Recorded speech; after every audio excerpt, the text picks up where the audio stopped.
What do you do when your mother-in-law and her ex-favorite daughter-in-law are determined to ruin your life, crossing every line just to make you feel worthless? The smell of fresh coffee lingered in the air as I walked into my favorite coffee shop, unaware that it would be the scene of yet another confrontation. I'd been married to Michael for 2 years, and after 4 years of being together, I thought I'd endured the worst of his family.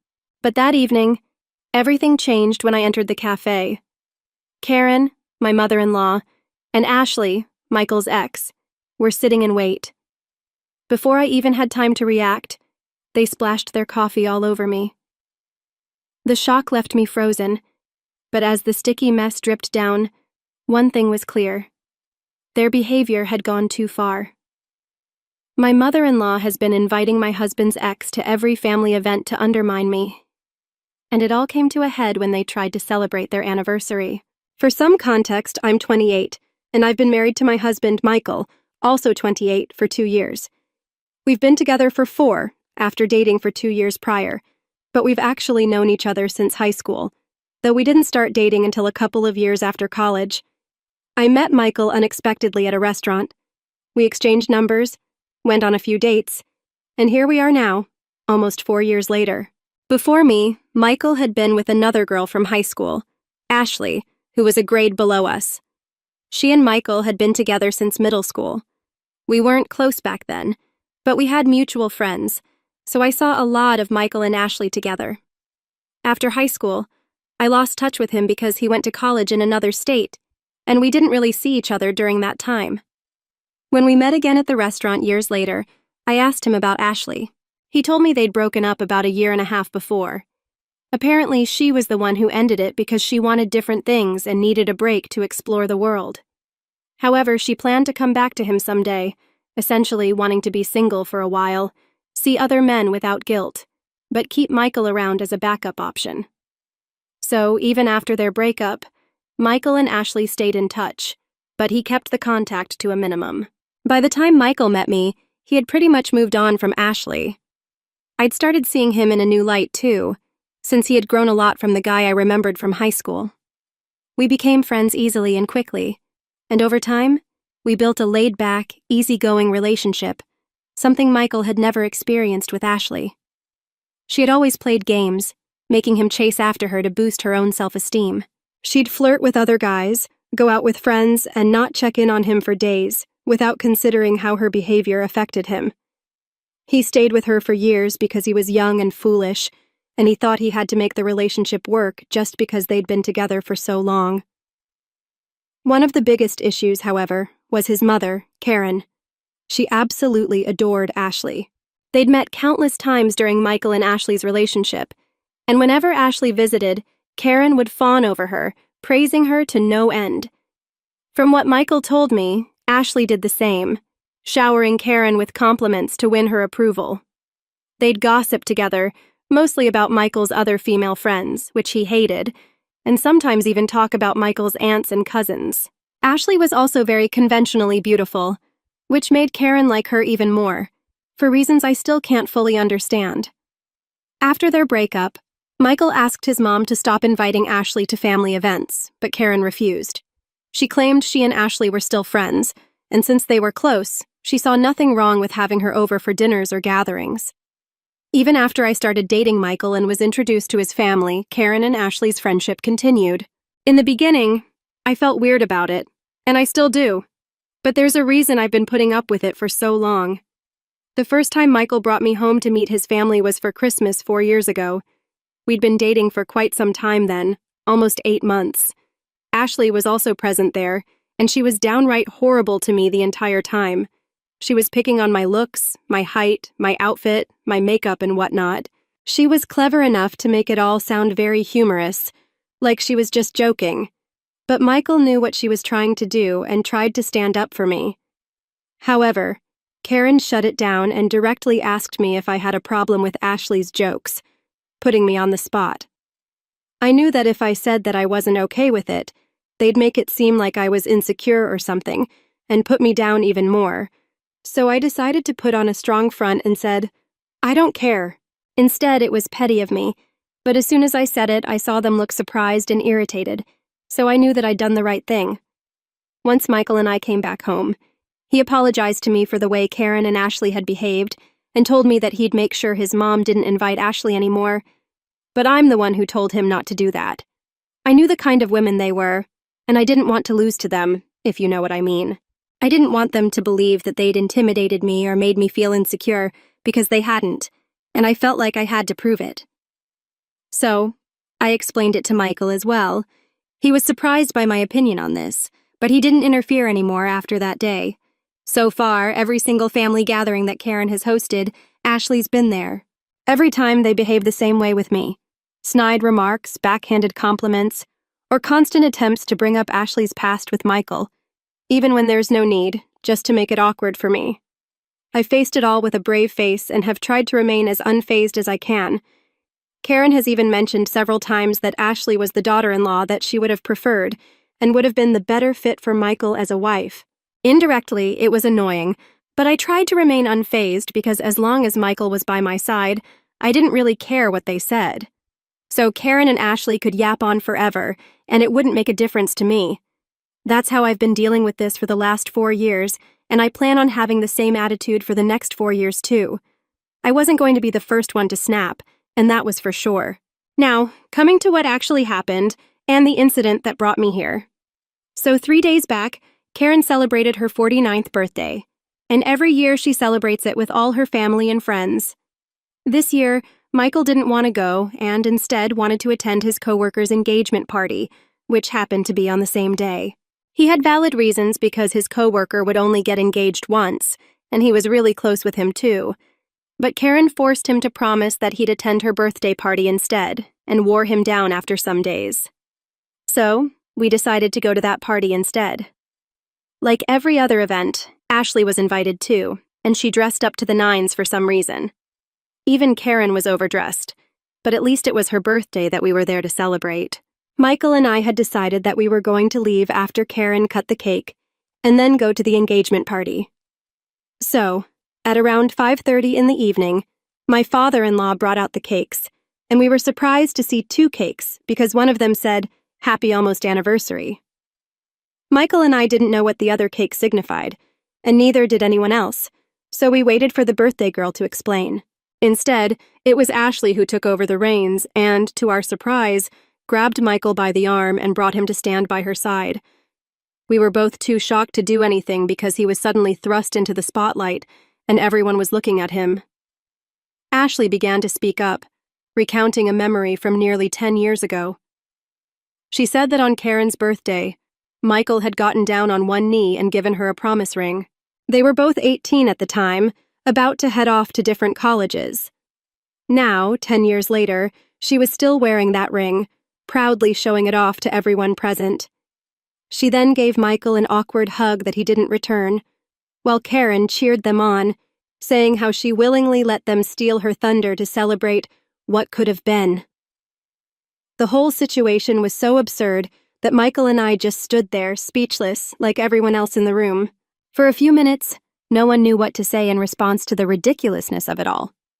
Ashley kept going on, making jokes about how Michael was her almost husband, and Karen her almost mother-in-law, calling it their almost anniversary, as if we were supposed to get the joke. Karen then cut the anniversary cake, first feeding it to Ashley, then trying to feed it to Michael. That's when Michael snapped out of it and backed away from her as she brought the slice toward him. Karen looked surprised and asked him what was wrong. That's when the situation exploded. Michael started shouting at both Karen and Ashley, finally letting years of pent-up anger spill out. He called them delusional, self-absorbed, and low, and told them how ashamed he was to have been involved with Ashley and how disgusted he was to be related by blood to Karen. He went as far as calling them both the trashiest women he'd ever met. I was shocked Michael, who's normally so calm and collected, was absolutely furious. I'd never seen him like this, but Karen and Ashley had finally pushed him too far. After his outburst, Michael stormed out of the party, and I followed him, both of us leaving for his coworker's house instead. During the cab ride there, I tried to talk to him about what had just happened, but he told me he didn't want to discuss his mother and ex right then, so I respected his wishes and stayed silent.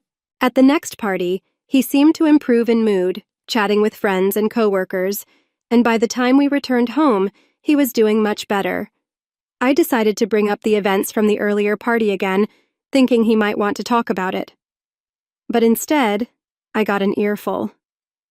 Michael admitted that yes, Karen and Ashley had tried to humiliate me with the cake incident, but he also pointed out that I wasn't completely innocent in all of this. He said that for years I had forced him to stay silent and put up with Karen and Ashley's behavior because I wanted to prove to them that I didn't care, that I could be indifferent.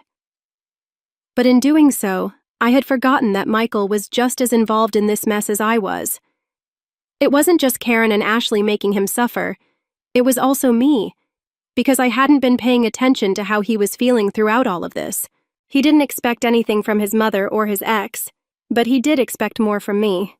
And in his eyes, I had let him down by putting my own feelings first over his. That night, I argued with him and told him that he was being way too harsh and unfair to me, but now that I look back on it with a cooler head, I do think he had a point for forcing my husband to stay quiet for years while his mother invited his ex to family events to put me down. Update 1. Okay, so I apologized to Michael this evening. I read the comments, did a lot of introspection, and talked to a couple of my friends about this too. I came to the conclusion that I was in the wrong here, and whatever he said that day was true. I had been putting my feelings above his own, and was so busy acting like Ashley and Karen's behavior didn't bother me that I didn't even stop to think that maybe it bothered Michael. For his sake, I should at least have let him put an end to this if he wanted to. I made him put his own feelings aside for years so that I could win some sick mind game with people who I didn't even like, and in doing so, I jeopardized the one relationship that matters the most to me. I screwed up badly, so I knew I had to compensate for it. Michael had been giving me the cold shoulder since the day of the party, and I also had been trying to act like it didn't affect me. It's a thing that I've always had, and it's been a problem forever because my response is to just always pretend that things don't bother me even when they do. I want to be perceived as nonchalant and unfazed by anything, so I act like that and bottle up my feelings, which I now realize is a really unhealthy coping mechanism.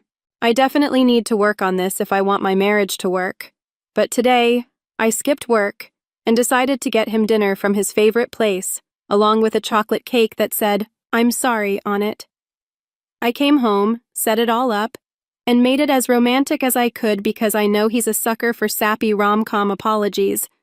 Also because I was just very sorry about everything I put him through unwittingly. He came back home in the evening after work and was very surprised to see what I'd arranged for him. He'd forgiven me within 15 minutes of his arrival.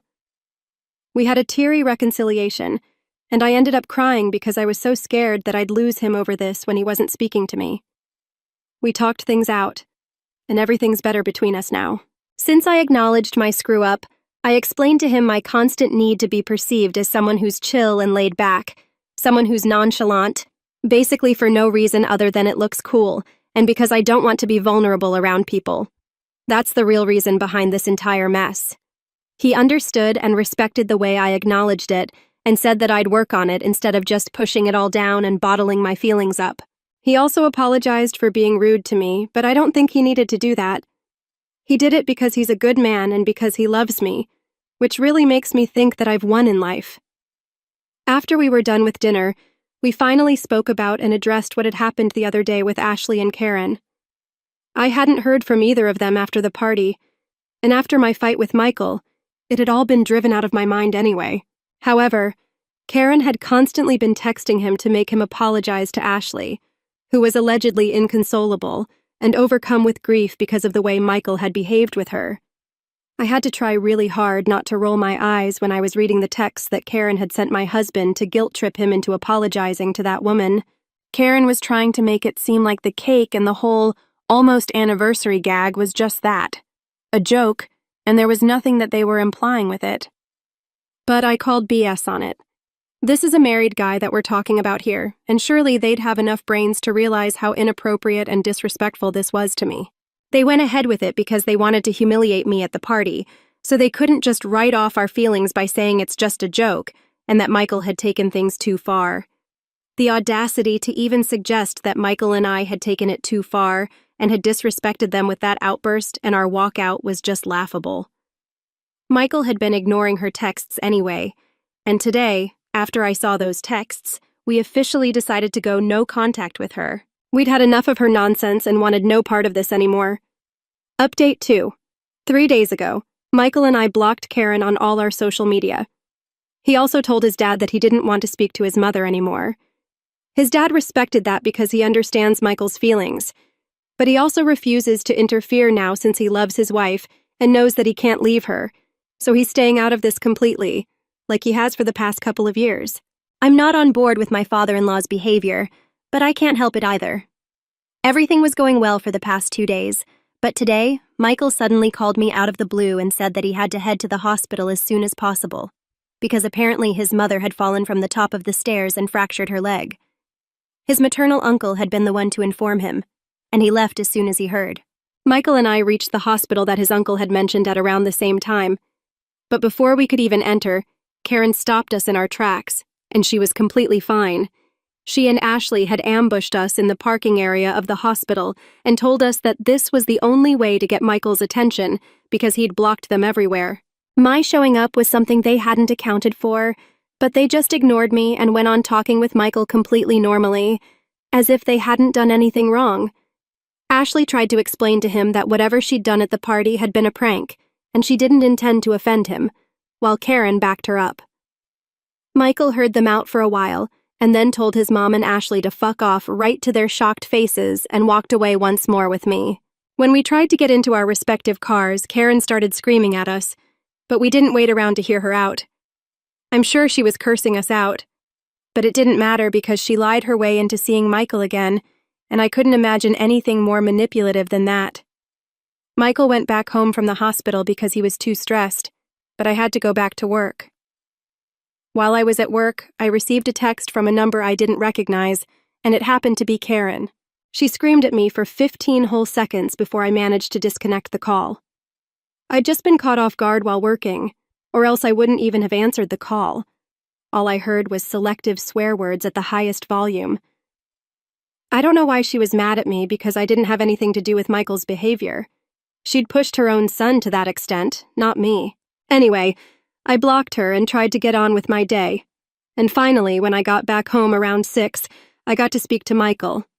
He told me that he'd also blocked the rest of his relatives who were close to his mother, along with his uncle now, because it was clear that she'd go to any lengths to get him to forgive them and talk. That's all we can do right now because it's not like they're threatening us in any way, and neither are they consistently stalking us or whatever, so a restraining order is out of the question anyway. Michael has talked to his dad and told him about what happened today, but he still refuses to intervene. It's his choice, and Michael loves his dad, so I'm not saying anything right now. But I don't think the way my father-in-law is acting is a great example of being a good father either. The least he can do is at least talk to his wife and stand up for his son, but he refuses to do even that. Michael loves his father, but the man has never once stood up for him when it comes to Karen. I've only kept my mouth shut out of respect for their relationship. Or else I'd have a lot to say about how his entire family is just ridiculously stupid people who literally never think of anything except themselves. How a man like Michael is a part of a family like this, I'll never understand. Update 3. Hey everyone, just wanted to update you all on what happened. It's been a week since my last post, and yesterday, Michael and I made the decision to file for a restraining order against Karen and Ashley because of something they tried to do to me. So, 3 days ago, it was a Thursday, and as usual, I stopped by my favorite coffee shop on my way home from work to treat myself to a frappuccino. But this time, as soon as I entered, Ashley and Karen, who were sitting there waiting for me, approached me with their cups. Before I even had a chance to react, they both splashed their coffees in my face. And just to make matters worse, Ashley grabbed some whipped cream from her cup and poured it into my hair. I was completely stunned.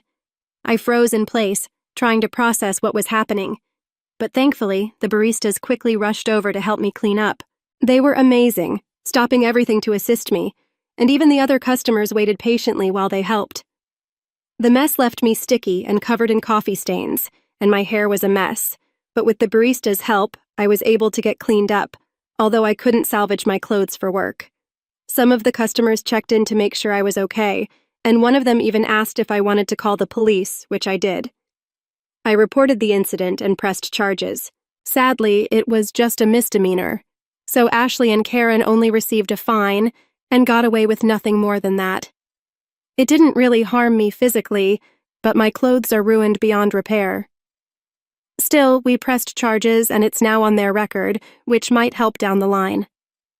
Michael wanted to make this more public, to post about it on social media so that more people would be aware and avoid Ashley and Karen, but I just wanted to move on from it. Honestly, that whole experience really shook me up. It may sound silly, but it made me realize how dangerous things could have gotten. They knew my routine from my social media. They knew my address if they had wanted to. They could have hurt me much more seriously than just throwing coffee in my face. It could have gone way worse. On a positive note, Michael and I have been doing well financially, and we had already been thinking about moving. After what happened, we've definitely made up our minds to move. We also had been talking about starting a family, and we plan to begin trying soon. But one thing's for sure. My in-laws will never meet our kids. As for my father-in-law, he refused to intervene after the coffee incident, so Michael had a huge argument with him and decided to cut him off. Honestly, I'm relieved that I'll never have to see or hear from any of them again. What would you do if your in-laws openly tried to humiliate you, not just once but repeatedly? Would you stand your ground, or would you let it slide? The situation with Karen and Ashley had been escalating for years, with passive-aggressive behavior from both of them directed at the wife of Michael. Despite Michael's attempts to shield his wife, he was pushed to the edge during Karen's birthday party when Ashley tried to bring up their almost anniversary, an event meant to publicly embarrass his wife. Michael snapped and finally stood up for himself, exposing years of frustration. Looking at this from a relationship perspective, Michael's outburst was a moment of emotional release. However, it wasn't just about defending his wife. It was also about years of pent-up emotions and the realization that his mother and ex were toxic influences. His relationship with his mother had always been strained, but this situation made him confront it head-on. It's crucial for couples to not only stand by each other, but to recognize when external influences are harming the relationship. Michael and his wife had to decide stand by and let this abuse continue, or take action and protect their future. Do you think Michael should have confronted his mother and Ashley sooner, or did he handle it in the best way possible? How would you have responded if you were in his shoes? If you've faced similar manipulative situations, it's time to take control of your own life. Like this post, subscribe for more real stories, and share your thoughts in the comments. How do you deal with toxic family members in your life?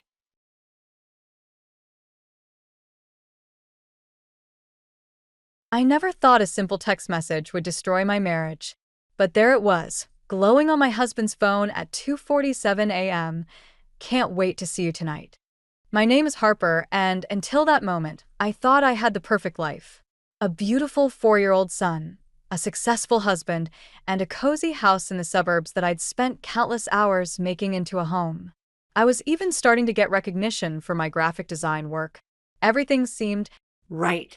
I wasn't snooping, not really. Ethan's phone had been buzzing repeatedly, and I reached over to silence it so it wouldn't wake him. That's when I saw it, a message from someone saved simply as V. My hands trembled as I stood in our dark bedroom, the blue light from his phone casting strange shadows on the wall. Ethan slept peacefully, one arm thrown carelessly across my empty side of the bed.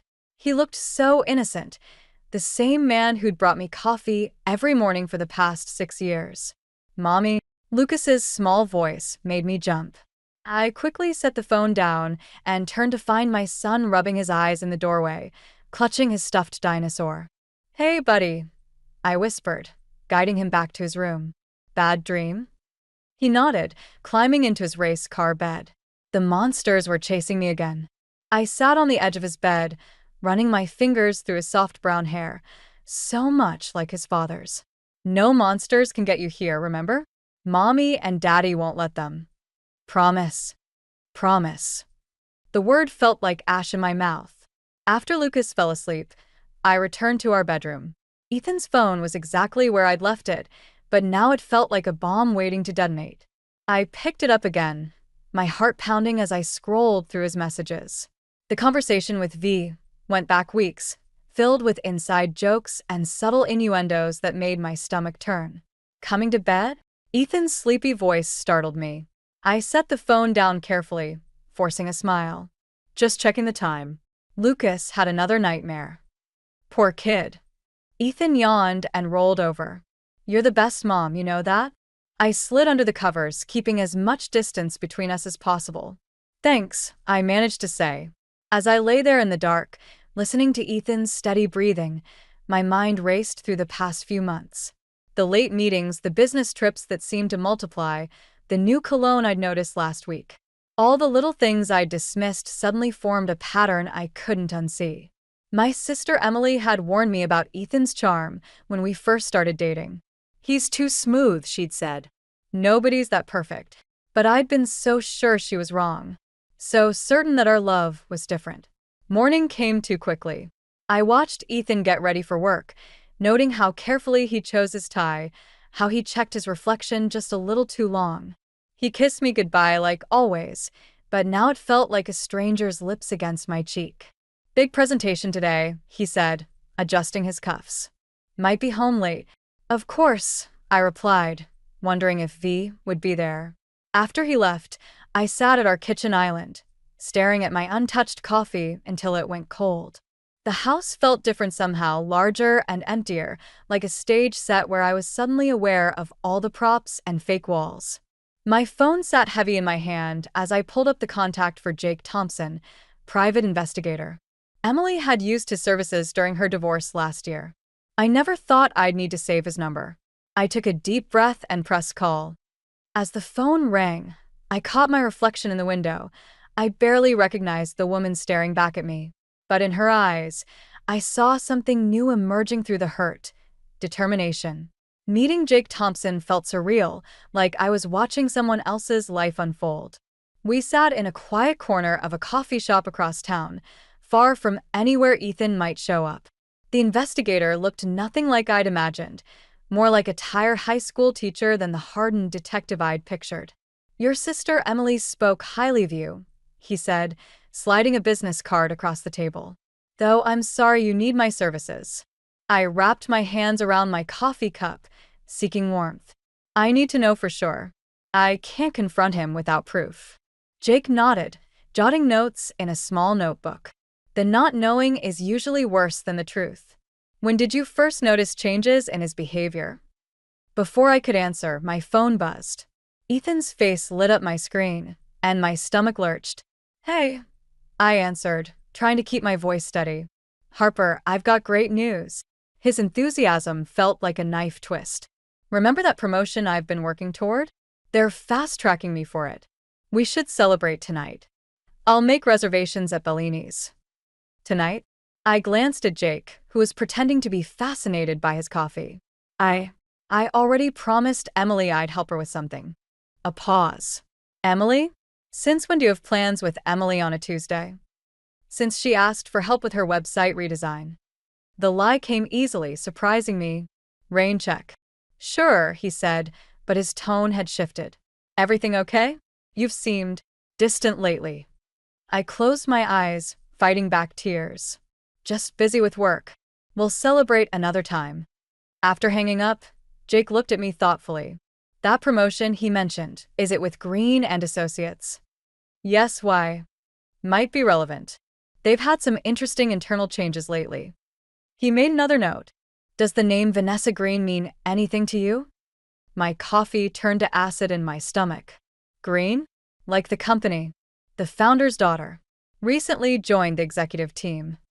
The pieces started falling into place. The late meetings, the sudden focus on his appearance, the text messages. V, I whispered. Jake's expression softened. I'll start digging today. Give me a week. That evening, I sat with Lucas at dinner, watching him arrange his dinosaur nuggets in a circle. Ethan's empty chair seemed to mock me. When's Daddy coming home?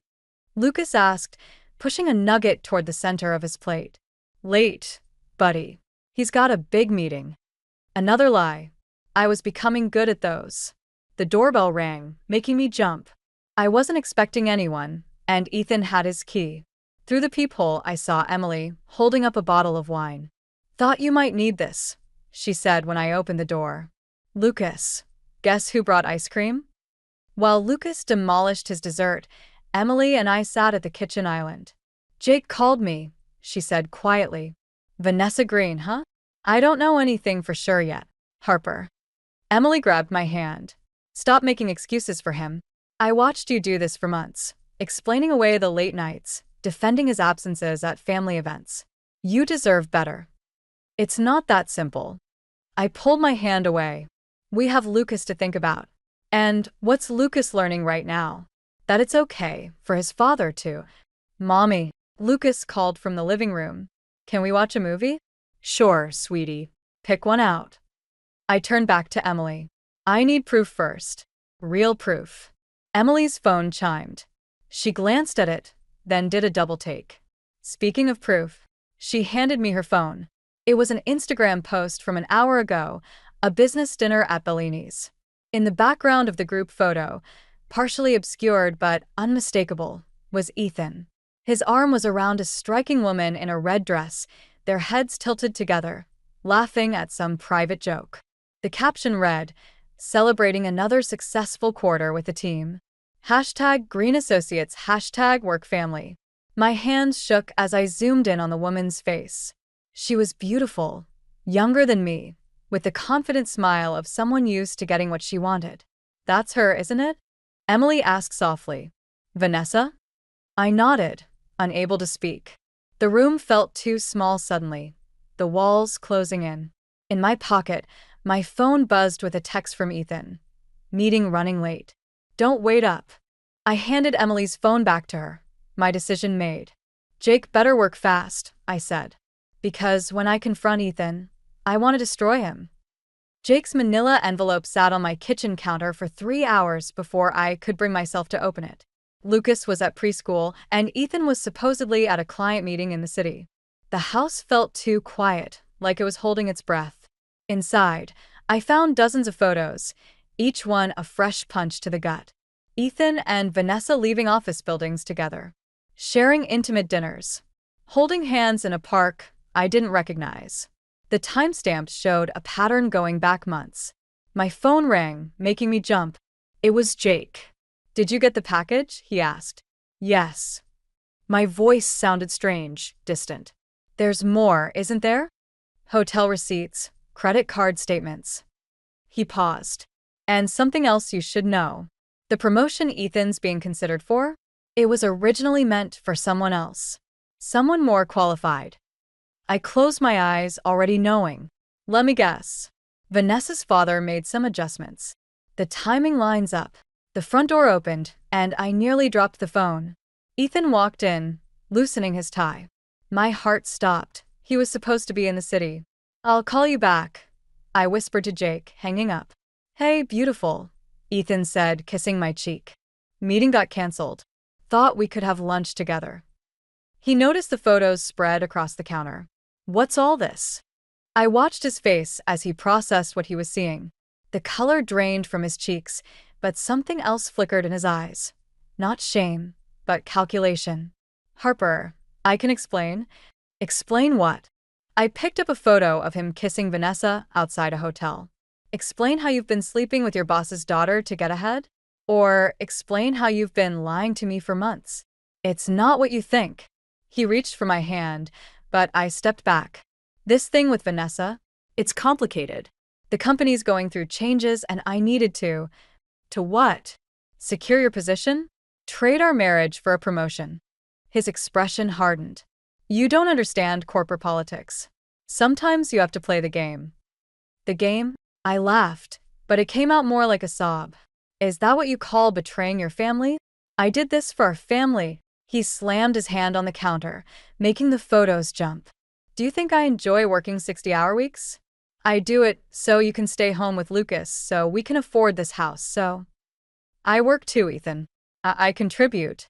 And I never asked for any of this, the big house, the expensive cars. Those were your choices." He ran his hands through his hair, a gesture so familiar it hurt. "Where did these photos come from? Does it matter? You hired someone to follow me?" His voice rose. You invaded my privacy?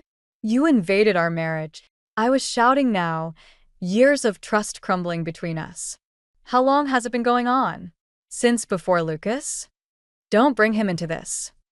Why not? You did, the moment you decided your ambition was more important than your son's family. The front door opened again.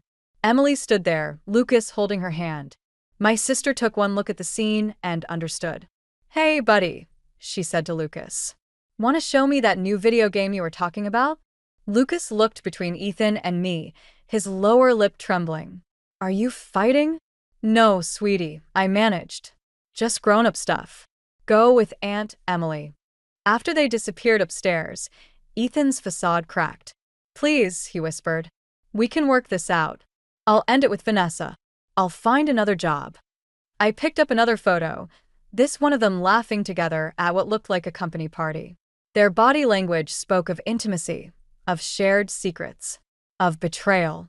You know what hurts the most? I gathered the photos into a neat pile. Not the affair. Not even the lies. It's that you really believe you did this for us.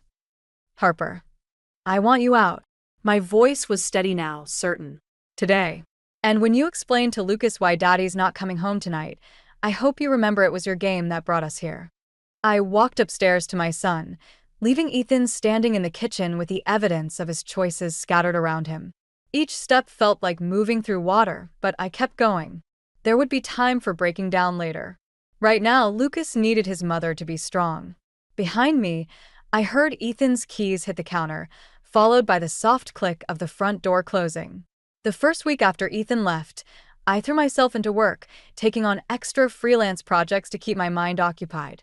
Lucas kept asking when Daddy was coming home, and each time, the lie stuck in my throat. Soon, buddy. He's just busy with work. Then came the email from Green and Associates HR department. I stared at my laptop screen, reading the message again. They wanted to hire me for a complete website redesign, a massive project that would normally thrill me. The sender's name made my stomach turn. Vanessa Green, creative director. My phone buzzed with a text from Emily. Did you see the news? I opened the link she sent. There it was in the business section. Green and Associates announces new executive team. The photo showed Ethan and Vanessa standing side by side at a press conference, her hand resting possessively on his arm. The article praised their innovative vision for the company's future. My phone rang. Ethan. Before you hang up, he said quickly, I need to talk to you about Lucas. What about him? I got an apartment. Close to his school. I think it's time we discussed custody arrangements. The room tilted sideways. Custody? You walk out on us, move in with your girlfriend, and now you want to talk about custody? She's not, he stopped. Look, I know you're angry, but Lucas needs both his parents. He needed both his parents 3 months ago when you were sleeping with your boss's daughter. A long pause. Harper, about the website project. You knew? Of course he knew. Did you and Vanessa plan this together? Some kind of twisted olive branch. It was her idea. She thinks you're talented. This could be good for your career. I laughed, a sharp, bitter sound. Right. Because working for my husband's mistress is exactly what I need right now. Ex-husband, he corrected quietly. The papers are being drawn up. The words hit me like a physical blow. Even though I'd known this was coming, hearing him say it made it real. The doorbell rang. Through the window, I saw Jake Thompson standing on my porch. I have to go, I told Ethan, hanging up before he could respond. Jake looked grim. We need to talk, he said when I opened the door. There's more to the Green and Associates situation than we thought. He spread documents across my kitchen table, financial records, emails, meeting minutes. Ethan's promotion wasn't just about his relationship with Vanessa. They needed him specifically. Why?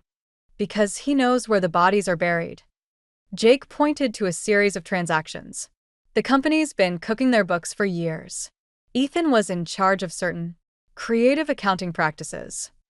My hands shook as I examined the papers. Are you saying he's involved in fraud?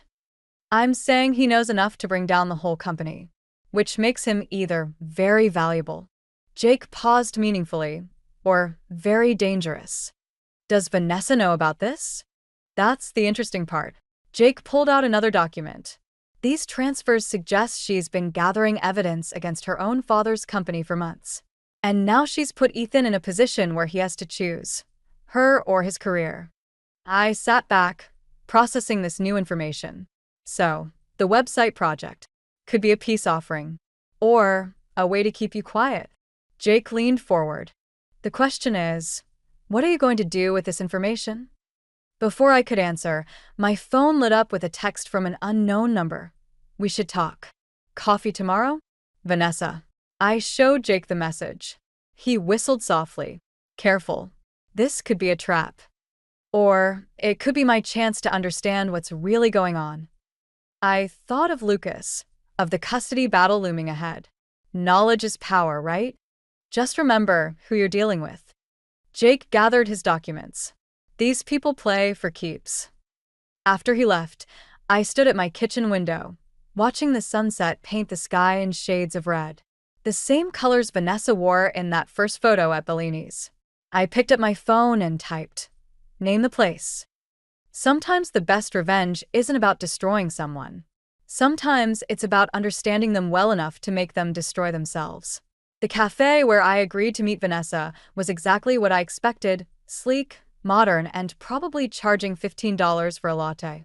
She sat at a corner table, wearing a cream-colored blazer that probably cost more than my monthly mortgage payment. "Thank you for coming," she said, gesturing to the seat across from her. "I ordered you a cappuccino. Ethan mentioned it's your favorite." The casual reference to my husband's intimate knowledge made my fingers curl into fists under the table. Let's skip the small talk. Why am I here? Because we both want to protect the people we care about. She slid a USB drive across the table. Everything you need to know about Green and Associates' financial irregularities is on here, including Ethan's involvement. I stared at the drive. Why would you give me this? Insurance. Her perfectly manicured fingers traced the rim of her cup. My father's empire is built on lies, and Ethan, well, he's in deeper than he realizes. And you're just now developing a conscience? A shadow crossed her face. I've been gathering evidence for 2 years.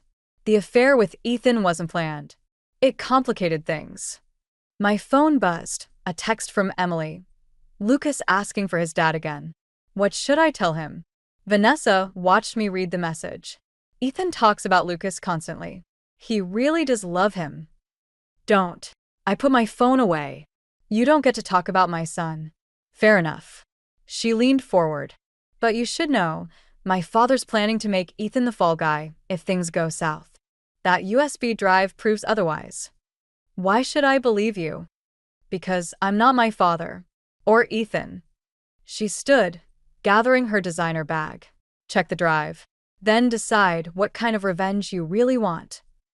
After she left, I sat there holding the USB drive, feeling its weight like a loaded gun.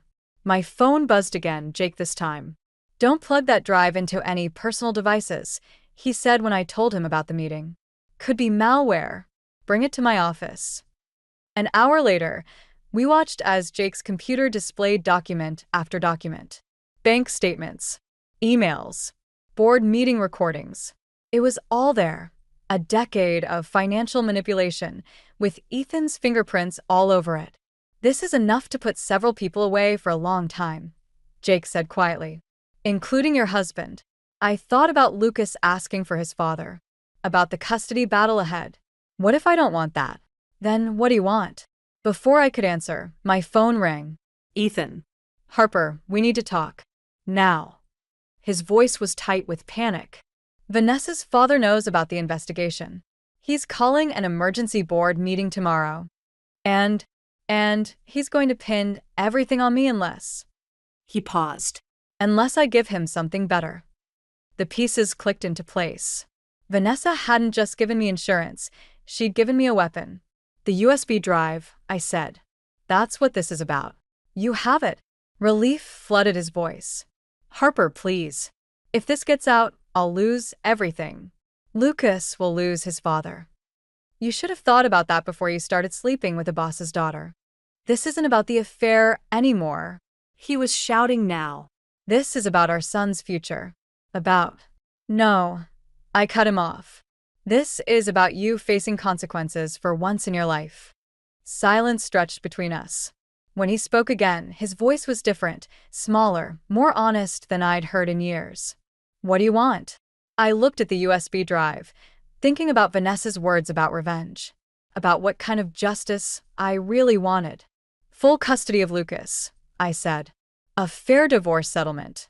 And you come clean to our son about why you left. No more lies about work trips or late meetings. That's it. I turned to Jake, who nodded approvingly. Because unlike you and the Greens, I don't need to destroy someone to feel powerful. After hanging up, I handed the USB drive to Jake. Make copies, I said, just in case Ethan forgets our deal. Sometimes the best revenge isn't about winning. It's about choosing when to stop playing the game. The divorce papers arrived on Lucas's 5th birthday. I found them wedged between cheerful cards from relatives and a package from Emily. Perfect timing, as always. Ethan had signed them already, his signature as confident as ever. I set them aside and focused on hanging streamers, determined not to let them ruin today. Lucas deserved one normal celebration, even if nothing else in his life felt normal anymore. The cake's here, Emily called from the kitchen. And Jake's bringing extra ice cream. I was arranging presents when the doorbell rang. My heart stopped. It was too early for party guests. Through the peephole, I saw Ethan, holding a wrapped gift and looking more disheveled than I'd ever seen him. I know I'm not invited, he said when I opened the door. But it's his birthday. Before I could respond, Lucas came running.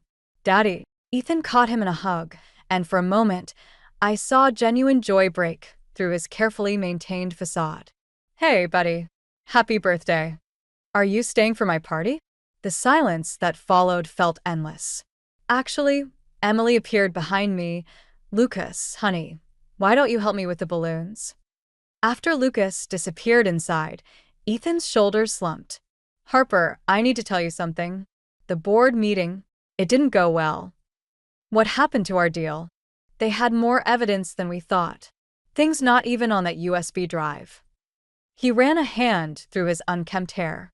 They're launching a formal investigation. I might be facing charges. The world tilted sideways. Charges? As in criminal charges. I've been advised to leave the country. His words hit like physical blows. Tonight. What about Lucas? That's why I'm here. I need to say goodbye. Rage rose in my throat. No. You don't get to disappear from his life. Not like this. I don't have a choice. His composure cracked. If I stay, I'll end up in prison. Is that what you want? What I want? I stepped closer, keeping my voice low so Lucas wouldn't hear. I wanted a husband who wouldn't betray his family. I wanted a father for my son who wouldn't run away when things got hard. I wanted. Mom, Lucas called from inside. When are my friends coming? I closed my eyes, fighting back tears. Go inside. Say goodbye if you must. But make it quick and make it kind. He's 5 years old. He doesn't deserve to carry your guilt. Watching Ethan explain to our son why he had to go away, using words like business trip and special project, was like watching a car crash in slow motion. Lucas's face crumpled with each vague promise about calling and visiting soon. After Ethan left, the party went on as planned. Kids played, cake was eaten, presents were opened. But Lucas's eyes kept drifting to the door, waiting for his father to return. That night, after everyone had gone and Lucas was finally asleep, Emily found me sitting in the dark kitchen, staring at the divorce papers. You okay? I thought I wanted revenge, I said. To make him hurt like he hurt me. But watching Lucas today, this isn't your fault, isn't it? I pushed him into a corner with that USB drive. Stop. Emily grabbed my hands. Ethan made his choices long before you found out about any of it. He chose the affair, the fraud, everything. My phone lit up with a text from Jake. Turn on the news. The headline made my blood run cold. Green and Associates CEO arrested in major financial scandal. Below was a photo of Vanessa being led away in handcuffs. Another text from Jake. There's more. Ethan's not running, he made a deal. Full cooperation in exchange for immunity. I thought about his performance today, his goodbye to Lucas. Even now, he was playing a role, manipulating everyone around him. Harper. Emily was reading over my shoulder. What are you going to do? I picked up the divorce papers, remembering Lucas's tears, Ethan's lies, all the pain of the past months. I'm going to tell our son the truth, I said. All of it. Because someone in his life needs to show him what honesty looks like. Sometimes rock bottom isn't where you end, it's where you finally see things clearly. The prison visiting room was colder than I expected. Vanessa sat across from me in an orange jumpsuit, her perfect makeup replaced by dark circles under her eyes. 3 months in custody had stripped away her polished exterior, leaving something raw and honest beneath. I didn't expect you to come, she said. Neither did I. I placed the stack of documents between us. But then I found these in Ethan's old office. She glanced at the papers, recognition flickering across her face. Where did you get those? Jake's good at his job.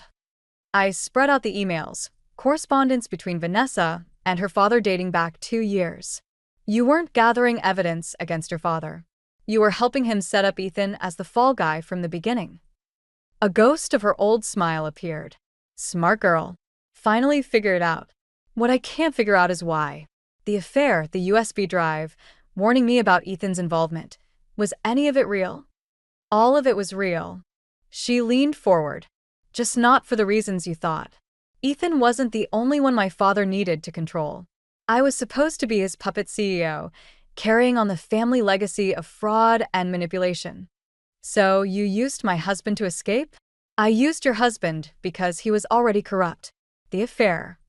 She paused, something vulnerable crossing her face. That part wasn't planned. Neither was caring about what happened to you and Lucas. My phone buzzed, a text from Emily. Ethan's here. Looking for you. He doesn't know you're here, does he? Vanessa asked. No. But he will. I gathered the documents. Because I'm turning these over to the SEC. They prove your father's long-term manipulation, but they also show Ethan's willing participation. No more immunity deal. Harper. Her composure cracked. If you do that, we all go down. Including me. I know. I stood up. But Lucas deserves to grow up understanding that actions have consequences, even for the people we love. The guard appeared to end our visit, but Vanessa called out as I reached the door. I am sorry. About all of it. I believe you. I turned back. That's why I made sure the documents show you were coerced by your father. You'll serve less time. Outside, Ethan was waiting by my car. Of course he was. The SEC called me, he said, his usual charm replaced by desperate anger. What did you do? What you should have done, told the truth. I was protecting our family. No. I stepped closer, finding strength in my fury. You were protecting yourself, just like you always have. If you do this, I'll lose everything. You already lost everything. The day you decided that success was more important than integrity. I opened my car door. Lucas deserves better than a father who teaches him that lying is okay as long as you don't get caught. Don't pretend this is about Lucas. His voice turned ugly. This is about revenge. Actually, it's about justice. And teaching our son the difference between the two. As I drove away, I watched him shrink in my rearview mirror. The man I once loved, now looking small and defeated in the prison parking lot. My phone rang. Jake. SEC got the documents, he said. They're moving forward with new charges. You okay? I thought about Vanessa's confession, about Ethan's desperation, about all the lies and manipulation that had brought us here. But mostly, I thought about Lucas and the future I wanted for him. I'm better than okay, I said. I'm free. When I picked up Lucas from Emily's, he ran to me with a drawing, 3 stick figures standing together. Is this us? I asked. He shook his head. It's my wish, for when everything's better. I held him close, breathing in his innocent hope. Sometimes things get better in ways we don't expect, buddy. But they do get better. Sometimes the truth hurts more than the lies. But it's the only foundation strong enough to build a new life on. 1 year later, I stood in my new studio space, surrounded by half-unpacked boxes and the smell of fresh paint. My graphic design business had grown enough to warrant a real office, something that still felt surreal. The door chimed, and Jake walked in carrying coffee. "Place looks good. Very you. Thanks for the recommendation." I hung a framed photo of Lucas on the wall. "And for everything else." He shrugged, but I caught his small smile.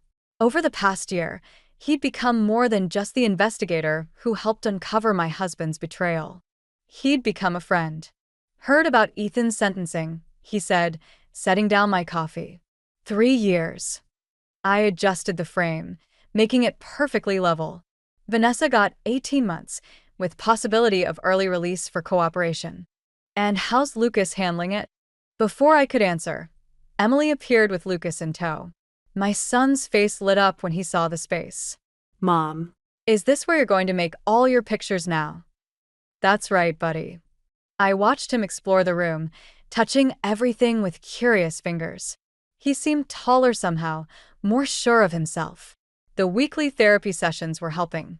"Mail came to my place for you," Emily said, handing me an envelope. I recognized Ethan's handwriting immediately. The return address was the federal prison where he'd started serving his sentence last month. "You don't have to read it," Emily said softly. But I did. Because somewhere between revenge and forgiveness, I'd found something else. Peace. "Dear Harper, Lucas's drawing arrived yesterday. The one of his science project. He's getting really good. Must take after his mother. The counselor here says I should be honest in these letters, so here's the truth. I think about that night you found the message on my phone. How different things might be if I'd just been brave enough to be honest then. Or better yet, brave enough to be the man you thought I was. I understand now why you did what you did with those documents. It wasn't revenge. It was a lesson in accountability. One I needed to learn. One I hope I can teach Lucas someday, even if it's by being an example of what not to do. I know I have no right to ask anything of you, but please keep sending the drawings. They remind me what matters." Ethan. "Mom?" Lucas tugged at my sleeve. "Can I put my dinosaurs on your desk?" I folded the letter, tucking it away. "Sure, buddy. But first, help me hang this up." I pulled out a framed piece of artwork, Lucas's stick figure drawing from a year ago, the one with his wish for when everything got better. "That's my old picture," he said, surprised. "But it's different now." "How so?" He studied it thoughtfully. "Because we're okay being just us. Right?" I hugged him close, breathing in the scent of childhood and new beginnings. "Right." Emily and Jake started unpacking boxes, their comfortable banter filling the space. Through the window, I could see the city stretching out before us, full of possibilities I wouldn't have imagined a year ago. My phone buzzed with a text from my newest client, a domestic violence shelter needing a complete rebrand. After everything, it felt right to use my skills to help others rebuild their lives. "Harper." Jake called from across the room. "Where do you want these design samples?" "By the window," I said. "Where they'll catch the light." Lucas had moved on to arranging his dinosaurs on my desk, creating little stories for them in whispered voices. Stories about adventure and courage, about falling down and getting back up. I touched the frame of his drawing one last time before joining the others. Sometimes the happy ending isn't about getting everything you wanted. Sometimes it's about discovering that what you need was inside you all along. The strength to stand alone, the courage to forgive, and the wisdom to know the difference between justice and vengeance. And sometimes, just sometimes, it's about letting your son arrange plastic dinosaurs on your desk while the people who stood by you help unpack boxes in your new beginning.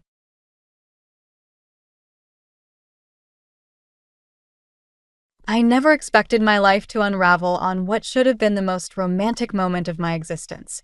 But there I stood on the edge of Sunset Cliff, with my boyfriend Nate down on one knee, holding up a ring that caught the dying sunlight like a warning flare. "My name is Maddie, and I should have listened to that warning." "Madison Carter," Nate said, his voice trembling slightly. Will you marry me?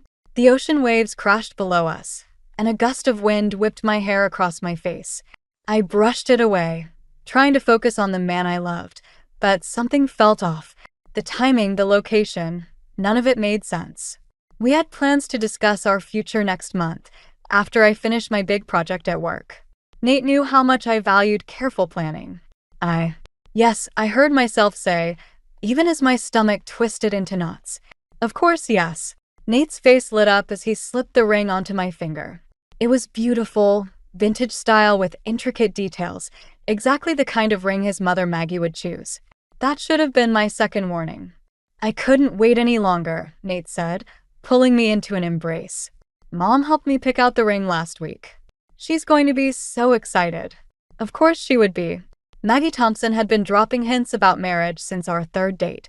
I forced a smile, trying to push away the realization that Nate had planned this life-changing moment with his mother, instead of considering what I might want. Did you tell your mom before you proposed? I asked, keeping my tone light. Nate's slight hesitation told me everything. Well, you know how she is.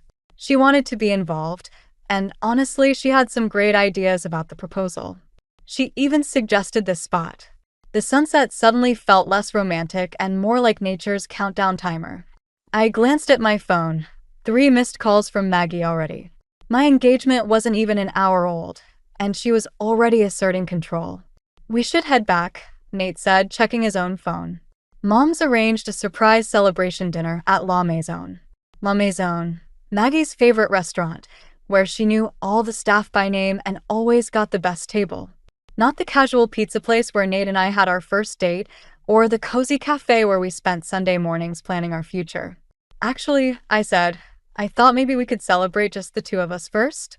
Maybe grab a drink at Murphy's. Nate's face fell slightly. Mom's already made the reservations. Everyone's waiting for us. Everyone. Which meant Maggie had already assembled her entire social circle to witness her triumph.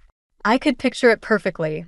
Her holding court at the head of the table, showing off her future daughter-in-law like a prize poodle at a dog show. Right, I said, forcing another smile. Of course. As we walked back to the car, Nate chatted excitedly about the future. But all I could think about was how quickly my carefully ordered world was spinning out of control. I'm a financial analyst. I plan things. I calculate risks. I create spreadsheets for grocery shopping, for heaven's sake. Yet here I was, being swept along in Maggie Thompson's grand plan for her only son's perfect wedding. My phone buzzed again, Maggie, of course. But there was also a text from my best friend Sarah. Did it happen? Are you okay? Call me ASAP. I typed back quickly, engaged. Tell you everything later. Sarah's response was immediate. Congratulations? Question mark intended. Wine tomorrow. I smiled at my phone, feeling a little steadier. At least someone understood my complicated feelings about this moment.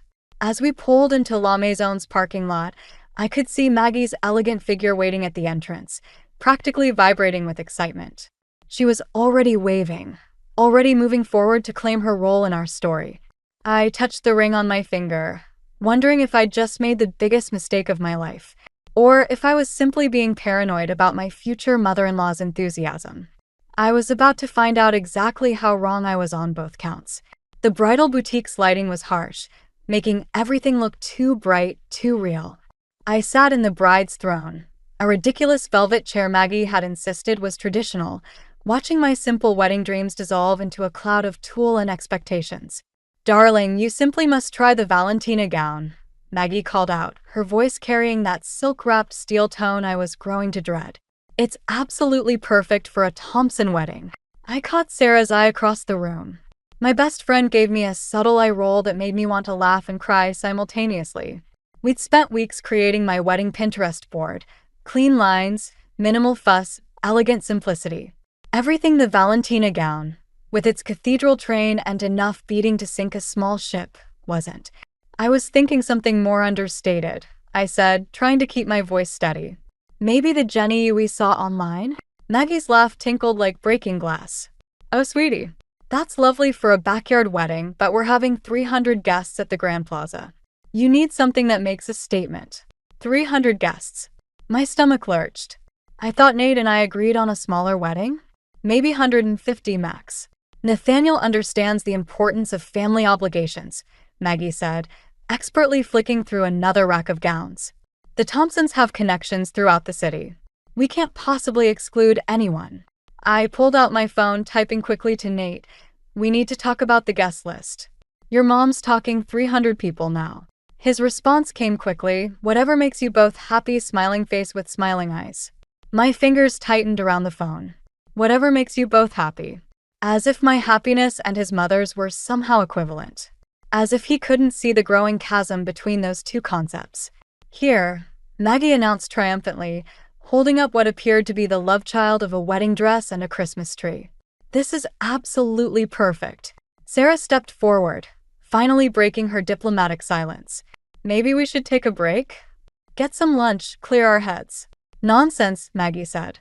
We have appointments at 3 more boutiques today.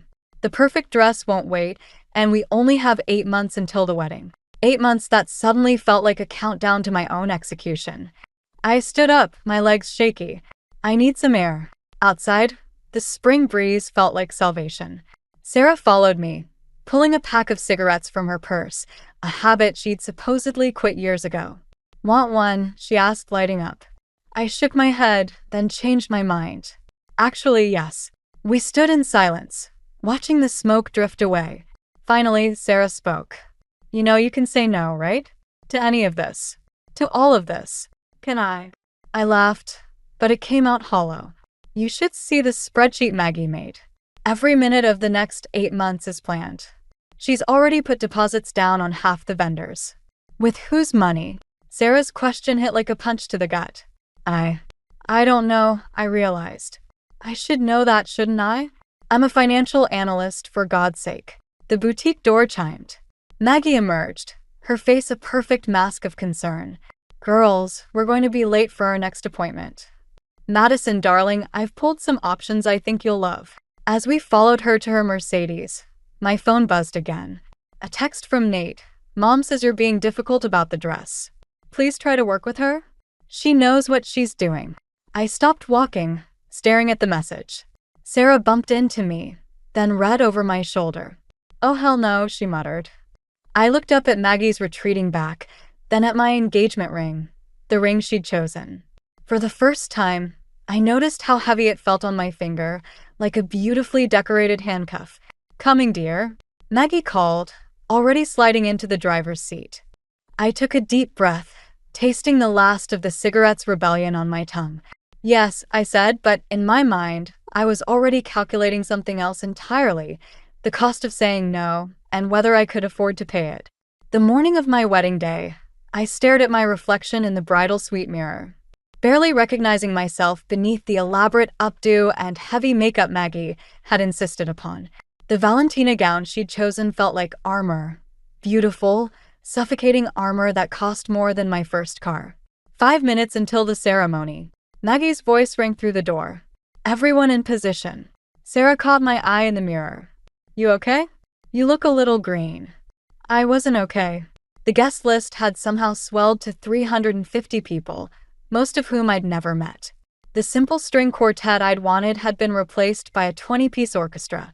Even my father's traditional father-daughter dance song had been vetoed in favor of something more sophisticated. I need a minute, I said, heading for the attached bathroom. Just stall if you need to. Inside, I gripped the marble countertop, trying to steady my breathing. My phone buzzed, a text from Nate. Can't wait to see you. Mom says you'll look perfect. Of course she did. She'd orchestrated every detail, down to the shade of nail polish on my fingers. I looked down at my hands and noticed something that made my stomach lurch. My grandmother's simple gold bracelet, the one I'd planned to wear, was missing. I rushed back into the suite. Has anyone seen my bracelet? The one from Gran. Oh, I removed it earlier, Maggie said, sweeping in with a velvet box. It didn't quite match the aesthetic. But look what Nathaniel and I picked out instead. Inside was a diamond tennis bracelet that probably cost more than my grandmother's entire jewelry collection. The sight of it made me feel sick. Where did you put my bracelet? I asked, fighting to keep my voice steady. It's safe in my purse, dear. We can discuss it after the ceremony. Speaking of which, I want it now. The words came out sharper than I'd intended. Maggie's perfect smile flickered. Madison, darling, we don't have time for this. The guests are waiting. 350 strangers can wait 5 more minutes. I held out my hand. The bracelet, please. The room went silent. Sarah moved closer to me, while the other bridesmaids, all Maggie's choices, shifted uncomfortably. I don't understand why you're being difficult about this, Maggie said. Everything is perfect. Everything is exactly as it should be. As it should be for whom? I asked.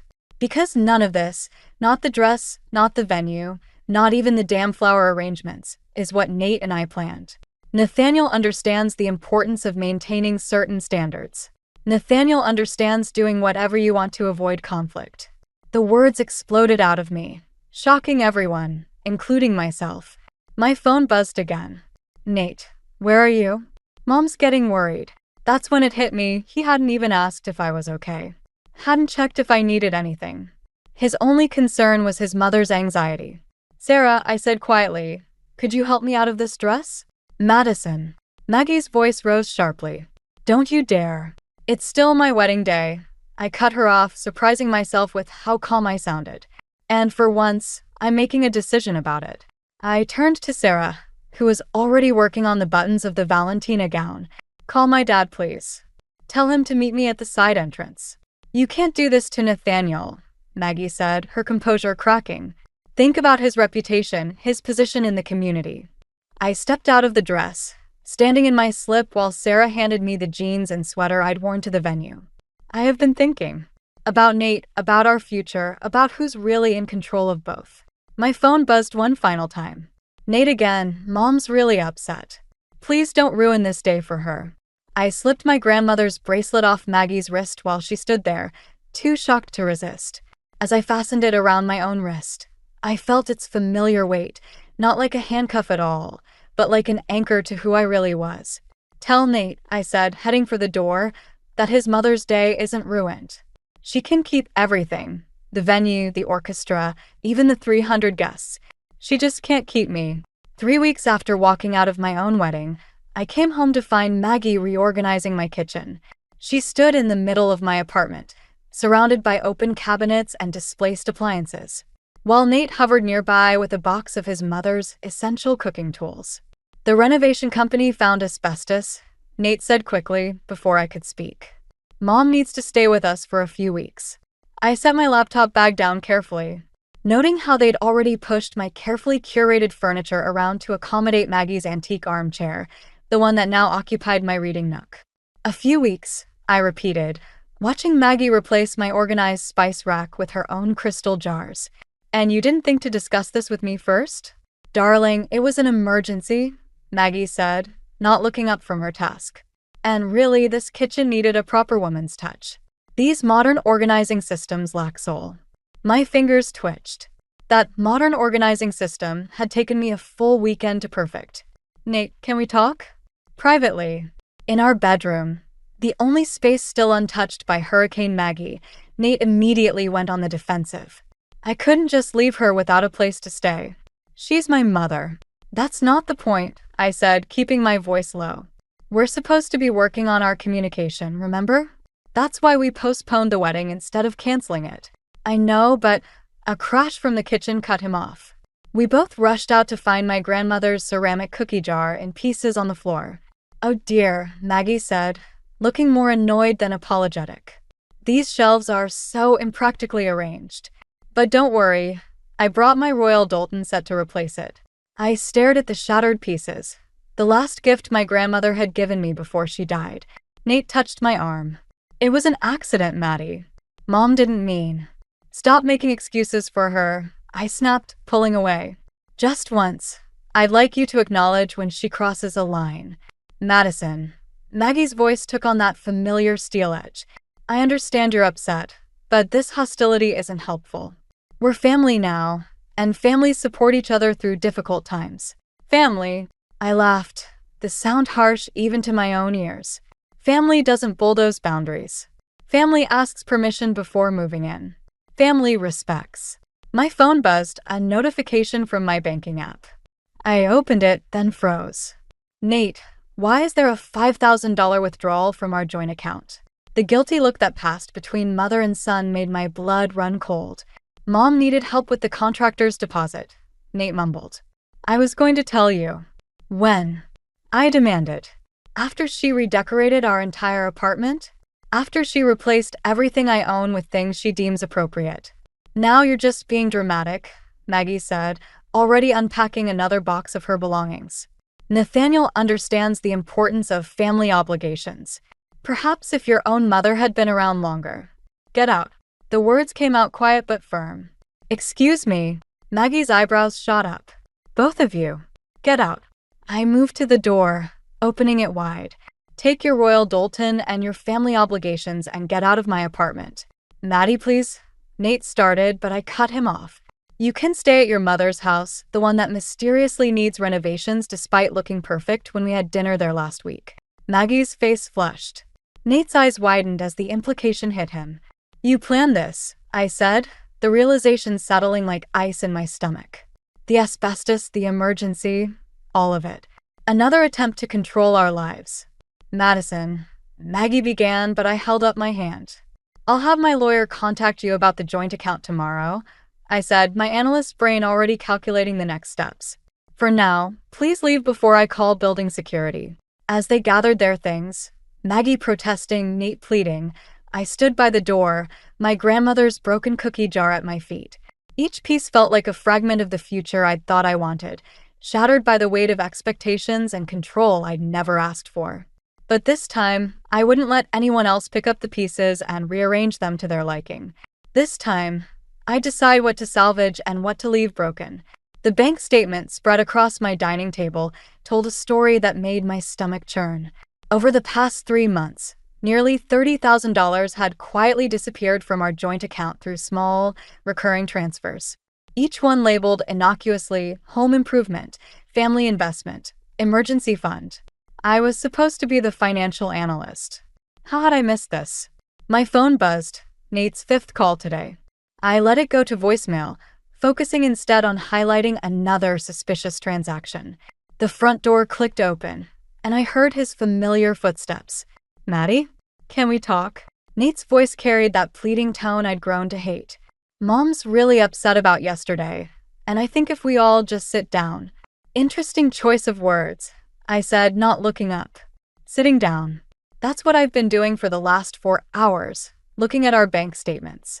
The silence that followed was deafening. I can explain, he started. These transfers, I cut him off, finally meeting his eyes. They started the day after I walked out of the wedding. Every week, like clockwork. Did you think I wouldn't notice? He shifted uncomfortably. Mom needed help with her mortgage. After Dad died, things got complicated. Your father died 3 years ago, I said, my voice steady despite the rage building inside me. And your mother's house is paid off. I did the paperwork myself, remember? Nate's face flushed. She's investing in a new business venture. Something to keep her occupied. Stop lying. I stood up, pushing the statements toward him. I called the account numbers. They all lead to a private investment portfolio in her name. One that's been actively trading with our money. Our money, he repeated, a hint of defiance creeping into his voice. Exactly. We're supposed to be partners, Maddie. Family helps family. Partners communicate, I shot back. Partners don't steal from each other. It's not stealing when we share everything. His voice rose. You're so obsessed with control, with your spreadsheets and budgets. Maybe if you'd been more flexible about the wedding. The wedding I paid for? I laughed bitterly. The one your mother turned into her personal showcase while you stood by and watched.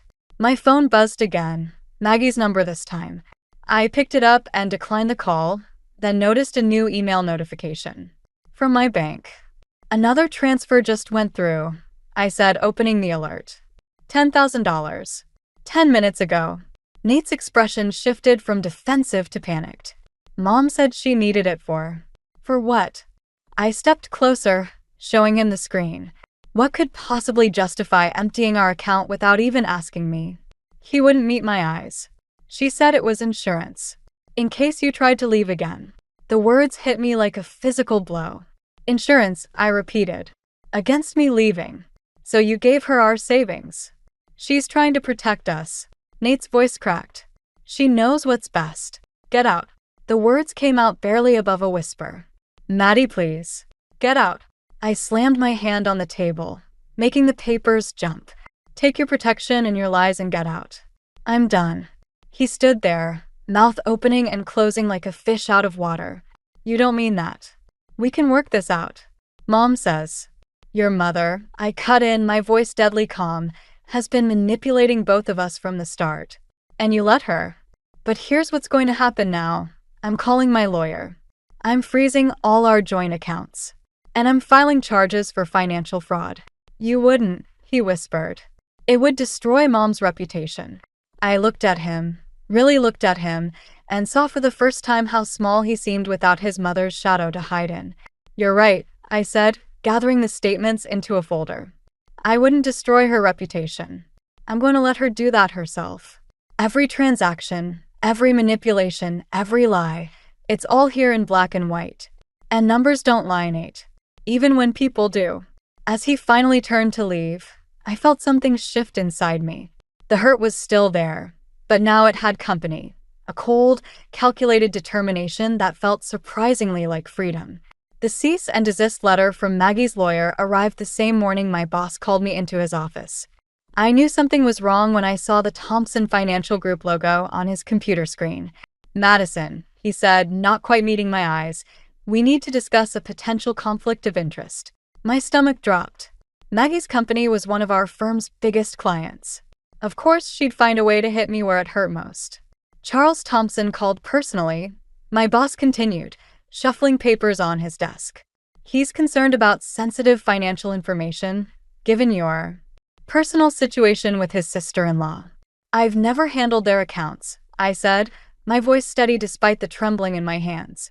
I made sure of that when Nate and I got engaged. It's not about what you've done. It's about what you might do. He slid a document across the desk. They're requesting your immediate removal from any projects that could potentially intersect with their interests. I scanned the paper, my analyst's brain automatically calculating the impact. Half my current clients had some connection to Thompson Financial. My carefully built career was being dismantled, spreadsheet by spreadsheet. This is retaliation, I said, for the fraud charges I'm filing. Madison, he sighed, finally meeting my eyes. Drop the charges. Take a leave of absence. Let this blow over. My phone buzzed, another text from Nate. Mom's lawyer says they'll drop everything if you just apologize. Please, Maddie. This is getting out of hand. Getting out of hand. Like I was a child throwing a tantrum, not someone whose life savings had been stolen by her future mother-in-law. I need to think about it, I told my boss, standing up on shaky legs. Outside his office, I ran straight into Emily Foster, an old college friend who'd recently joined the firm. She steadied me, then noticed my face. Maddie? What's wrong? Before I could answer, my phone rang. My landlord. Miss Carter? We've received some concerning information about your rental history. I let it go to voicemail, already knowing what I'd hear. Maggie's reach was apparently endless, her revenge methodical and thorough. They're trying to destroy me, I whispered, more to myself than Emily. Who is? Emily asked, pulling me into an empty conference room. I told her everything. The wedding, the stolen money, Maggie's escalating attacks. Emily listened, then pulled out her laptop. Show me the numbers, she said simply. For the next hour, we pieced together the trail of transactions, the pattern of financial manipulation. Emily's eyes widened as she recognized something in the data.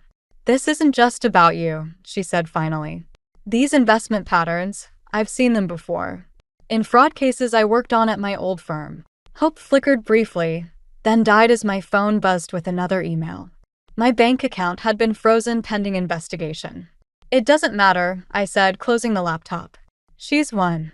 I can't fight her without money, without a job, without playing by her rules, Emily finished. She hesitated, then pulled out a business card. I have a friend at the SEC. These transactions? They're part of a bigger pattern. One the Securities and Exchange Commission might be very interested in. I stared at the card, remembering Maggie's words from months ago. Family protects family. But family doesn't destroy what it claims to love. My phone buzzed one final time, a text from Sarah. Your dad's here. Says Maggie's people contacted his school board. Come home. Now. The card trembled in my hand as fury replaced fear. Maggie hadn't just attacked me. She'd gone after my father, the one person who'd always supported me unconditionally. Make the call, I told Emily, my voice hard as steel. It's time to show Maggie Thompson what real protection looks like. I'd wanted revenge. But now, looking at the evidence of years of financial manipulation spread across the conference table, I realized this wasn't about revenge anymore. This was about justice, not just for me, but for everyone Maggie had ever controlled, manipulated, or destroyed. And I was done playing defense. The SEC investigation hit the morning news like a thunderbolt. I watched from my father's living room as Maggie Thompson's carefully constructed world crumbled on live television. Federal agents escorted her from the Thompson financial offices while reporters shouted questions about years of systematic fraud. My phone lit up with a text from Emily. They found everything. The shell companies, the hidden accounts. It's bigger than we thought. Then came Nate's call. For once, I answered. How could you do this to her? His voice cracked. She's your family. No, I said quietly. She was your excuse. The doorbell rang. Through the peephole, I saw Nate on my father's porch, phone still pressed to his ear. I opened the door but stayed behind the threshold. She's facing federal charges, Maddie. His eyes were red-rimmed, desperate. They're talking about prison time. Real prison. I know. I kept my voice steady. I've seen the numbers, Nate. All of them. Not just what she took from us, but from dozens of other families. Their retirement funds, their savings, their futures. She was trying to protect us. He stepped forward, but I held my ground. Protect us? I laughed, the sound harsh even to my own ears. By stealing our money? By threatening my father's career? By destroying everything and everyone who didn't fit into her perfect plan? You don't understand. I understand perfectly. I pulled out my phone, showing him the spreadsheet Emily and I had compiled. These aren't just numbers, Nate. They're people. Real people your mother convinced to trust her with their life savings, just like she convinced you to trust her with ours. His face crumpled as he scrolled through the data. This can't be right. Mom wouldn't. She did. And you helped her. I took back my phone. Every time you chose her control over our future, every time you let her decide what was best for us, you helped her take a little more. I can fix this, he said, running his hands through his hair. If you drop the charges, tell them it was a misunderstanding. It's too late. I stepped onto the porch, finally facing him at eye level. The SEC has everything. Bank records, witness statements, your mother's own paper trail. She got sloppy, Nate. Too used to getting her way. Then why are you here? He gestured at my father's house. Why aren't you home? Because this is what real family looks like. I pointed through the window where my father sat with Sarah, sorting through job applications. They're helping me rebuild what your mother tried to destroy. No conditions, no control, no perfect plan, just love. I love you, he whispered. Isn't that enough? No. The word came easily now. Because you never loved me more than you feared her. His phone buzzed. Maggie's lawyer, probably. Mine buzzed too, Emily, with updates about the investigation. Two worlds colliding in our pocket-sized devices. She'll lose everything, Nate said, staring at his phone. She already did. I touched his arm gently. The moment she decided control was more important than love. He looked at me then. Really looked at me, perhaps for the first time seeing the woman I'd become instead of the one his mother had tried to shape. I don't know how to fix this, he admitted. That's the point, Nate. Some things can't be fixed. They can only be finished. I stepped back inside, my hand on the door. Goodbye, Nate. I hope you find your own way out of her shadow. As I closed the door, I heard him start to speak. But whatever he said was lost in the sound of my father's wind chimes, the ones my mother had hung years ago, before cancer took her. Their gentle music reminded me that endings weren't always about revenge or justice. Sometimes they were simply about finding the courage to write your own story, even when others tried to control the narrative. Inside, Sarah handed me a cup of coffee and a stack of job listings. My father squeezed my shoulder. And for the first time in months, I felt truly, completely free. 1 year later, I stood at Sunset Cliff again, watching waves crash against rocks that had seen countless promises made and broken. The irony wasn't lost on me, returning to where my story with Nate began, only to find myself more complete without him. My phone buzzed with a news alert. Margaret Thompson sentenced in multi-million-dollar fraud case. I didn't need to read it. Emily had already texted me the details. 8 years, with possibility of parole. Justice served in neat, numerical packages, just the way I liked it. Thought I'd find you here, Sarah's voice carried over the wind. She handed me a coffee and leaned against the railing. Celebrating. I considered the question, watching a seabird dive into the waves below. Not celebrating, just acknowledging. Nate called the gallery yesterday, she said carefully. Asked if you'd be at the opening. My new collection of financial photography, stark, beautiful images of spreadsheets transformed into abstract art, was debuting next week. A collaboration with Sarah that had started as therapy and evolved into something unexpectedly successful. What did you tell him? That his RSVP was declined. She bumped my shoulder. Some doors need to stay closed. My father's voice echoed in my memory from the night I'd left Nate. Forgiveness isn't about letting people back in. Sometimes it's about letting yourself move forward. A jogger passed us and I recognized Emily, who waved but didn't stop. She'd become a regular part of our lives, her precise analytical mind balancing Sarah's artistic chaos in ways that made our friendship feel complete. The SEC wants me to consult on similar cases, I said, watching Emily disappear around the curve. Apparently, my unique personal insight could help identify other financial predators. Sarah grinned. Look at you, turning revenge into a career opportunity. Not revenge, I corrected. Protection. For people who don't know they need it yet. My phone buzzed again, a text from my new firm, confirming Monday's client meeting. After the Thompson scandal, several boutique financial firms had courted me, impressed by my role in uncovering the fraud. I'd chosen the smallest one, where client relationships were built on trust rather than tradition. You know what's funny? I said, finishing my coffee. Maggie always said I was too controlling, too focused on numbers and plans. But in the end, that's exactly what set me free. Speaking of plans, Sarah pulled an envelope from her bag. Your dad asked me to give you this. Inside was a key and a note in my father's careful handwriting. For when you're ready. Mom would have wanted you to have it. The key to my mother's art studio. The space he'd kept locked since her death, preserving her half-finished paintings and dreams. He'd always said he was waiting for the right moment to open it again. He says you've found your balance, Sarah explained. Between the numbers that keep us safe and the chaos that keeps us growing. A year ago, I would have analyzed this moment, calculated the risks and rewards of accepting such an emotionally charged gift. Now, I simply slipped the key onto my keyring, letting it settle among the others that marked my new life. Want to help me clean it out this weekend? I asked Sarah. Clean it out. She raised an eyebrow. Or set up your new home office? I smiled, remembering how my mother used to say creativity and calculation were just different languages for the same truth. Maybe both.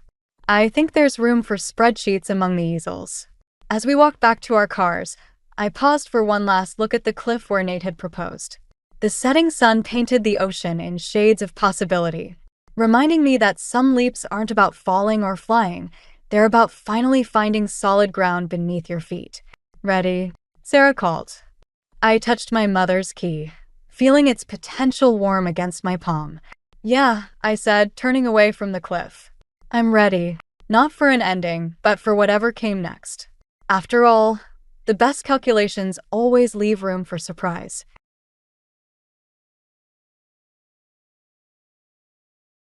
I never expected my life to implode over a plate of mushroom risotto. Looking back, I should have seen the warning signs, but love has a way of blinding you to the obvious. My name is Cassidy, and until last Tuesday, I thought I was living the dream. I had just finished a brutal double shift at St. Mary's ER, where 3 traumas and a coding patient had left me running on nothing but stale coffee and determination. All I wanted was to crawl into bed and sleep for days. Instead, I found myself sitting across from my boyfriend Nolan at Bella Luna, our favorite Italian restaurant.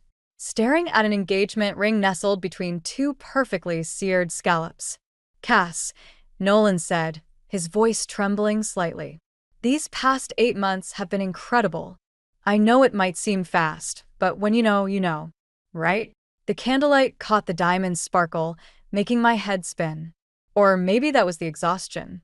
Either way, I felt like I was underwater, watching everything happen in slow motion. Nolan, I don't know what to say." My throat felt tight, and the words came out barely above a whisper. He reached across the table, taking my hand. Say yes. "We can start our life together, build something amazing." My mother's already excited about helping with the wedding plans. And there it was, the mention of Evelyn. I'd only met her twice, but both times left me feeling like I'd been thoroughly assessed and found wanting. She had this way of smiling that never quite reached her eyes, especially when looking at me. "You've already told your mother?" I pulled my hand back, trying to ignore the hurt that flashed across his face. "Well, yeah. I needed her opinion on the ring, and you know how she is about family decisions." Family decisions.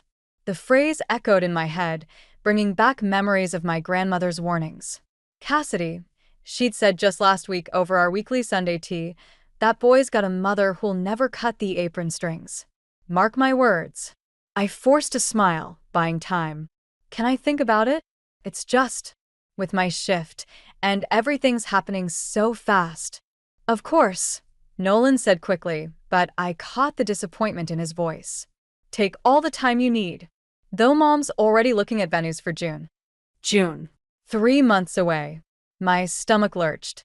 "I should get home," I said, standing up too quickly. The room swayed slightly.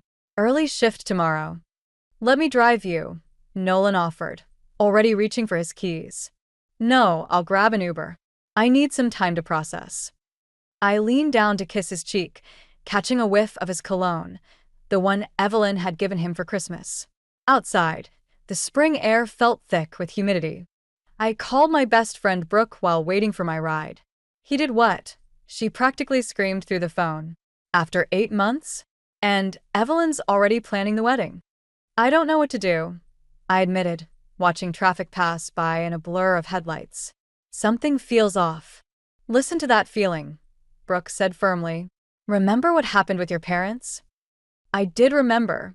Their whirlwind romance, rush marriage, and the devastating car accident 2 years later that left me an orphan. My grandmother had raised me on stories of their passionate but volatile relationship, always ending with the same advice. "Love needs time to grow roots, sweetheart." My phone buzzed with a text from Nolan. "Mom wants to have lunch tomorrow to discuss wedding details. She's thinking the Grand Plaza Hotel." Before I could respond, another message came through. "She's so happy about this, Cass. Please don't disappoint her." Something cold settled in my chest. Not "please don't disappoint me" or "what do you think," but "don't disappoint her." As my Uber pulled up, I realized 2 things with startling clarity. I wasn't ready for marriage, and more importantly, I wasn't the only one saying yes to this proposal. I was just the only one being asked. The Grand Plaza Hotel loomed over me like a gilded prison. I smoothed my dress, the one I'd rushed to buy this morning because nothing in my closet was appropriate for the occasion, according to Nolan. My engagement ring felt heavy on my finger, a weight I still wasn't sure I wanted to carry. Evelyn Hayes sat waiting in the hotel's restaurant, perfectly poised in a cream-colored suit that probably cost more than my monthly rent. Her smile reminded me of a nature documentary I'd once watched about predators. "Cassidy, darling." She air-kissed my cheeks. I took the liberty of ordering champagne. "We simply must celebrate properly." "It's noon," I said, settling into my chair. "And I have a shift at 6. "Nonsense. Once you're married to Nolan, you won't need to work those dreadful hospital hours. We've discussed it, and he agrees it's best if you cut back." My fork clattered against the plate. "You've discussed my career?" "Of course." She waved her hand dismissively. "Nolan needs a wife who's available, not exhausted from dealing with other people's emergencies. Besides, we'll need your help with the family business." Family business? This was the first I'd heard of it. Oh, didn't Nolan mention? We're launching a new tech startup. He'll be CEO, naturally, but we'll need someone to handle the social aspects. Charity galas, investor dinners. She paused, examining me with barely concealed doubt. Though we'll need to work on your presentation first. The waiter arrived with champagne, and Evelyn immediately took control, pouring generous amounts into both our glasses. Now, about the wedding. I've reserved the Grand Plaza's ballroom for June 15th. The guest list is around 300. 300. I choked on my sip. That's not what we... Darling, this isn't just about you. The Hayes name carries certain expectations. Speaking of which, she reached into her designer bag, pulling out a thick folder. Here's the prenuptial agreement. Standard stuff, really. Just protecting everyone's interests. My hands shook as I opened the folder. Legal jargon jumped out at me. Relinquish rights, separate property, financial obligations. There's also a clause about maintaining certain social obligations. Evelyn continued, her voice honey-sweet but her eyes sharp. Monthly family dinners, holiday traditions, that sort of thing. And, of course, the requirement to participate in family business ventures. My phone buzzed, a text from Brooke. How's lunch with Satan? I wished I could tell her just how right she was. I'll need to have my lawyer review this, I said, closing the folder. Evelyn's smile tightened. Oh, there's no need for that. Nolan's already approved everything. We just need your signature by tomorrow to keep things on schedule. Tomorrow? I stood up abruptly, my chair scraping against the floor. I need air. Cassidy. Evelyn's voice turned stern. Sit down. We haven't discussed the most important matter yet. Reluctantly, I sat. Nolan's father has been trying to contact him, she said, her composure cracking slightly. I need you to understand something. That man abandoned us, left us with nothing. Nolan doesn't know this, but I'm still paying off debts from that time.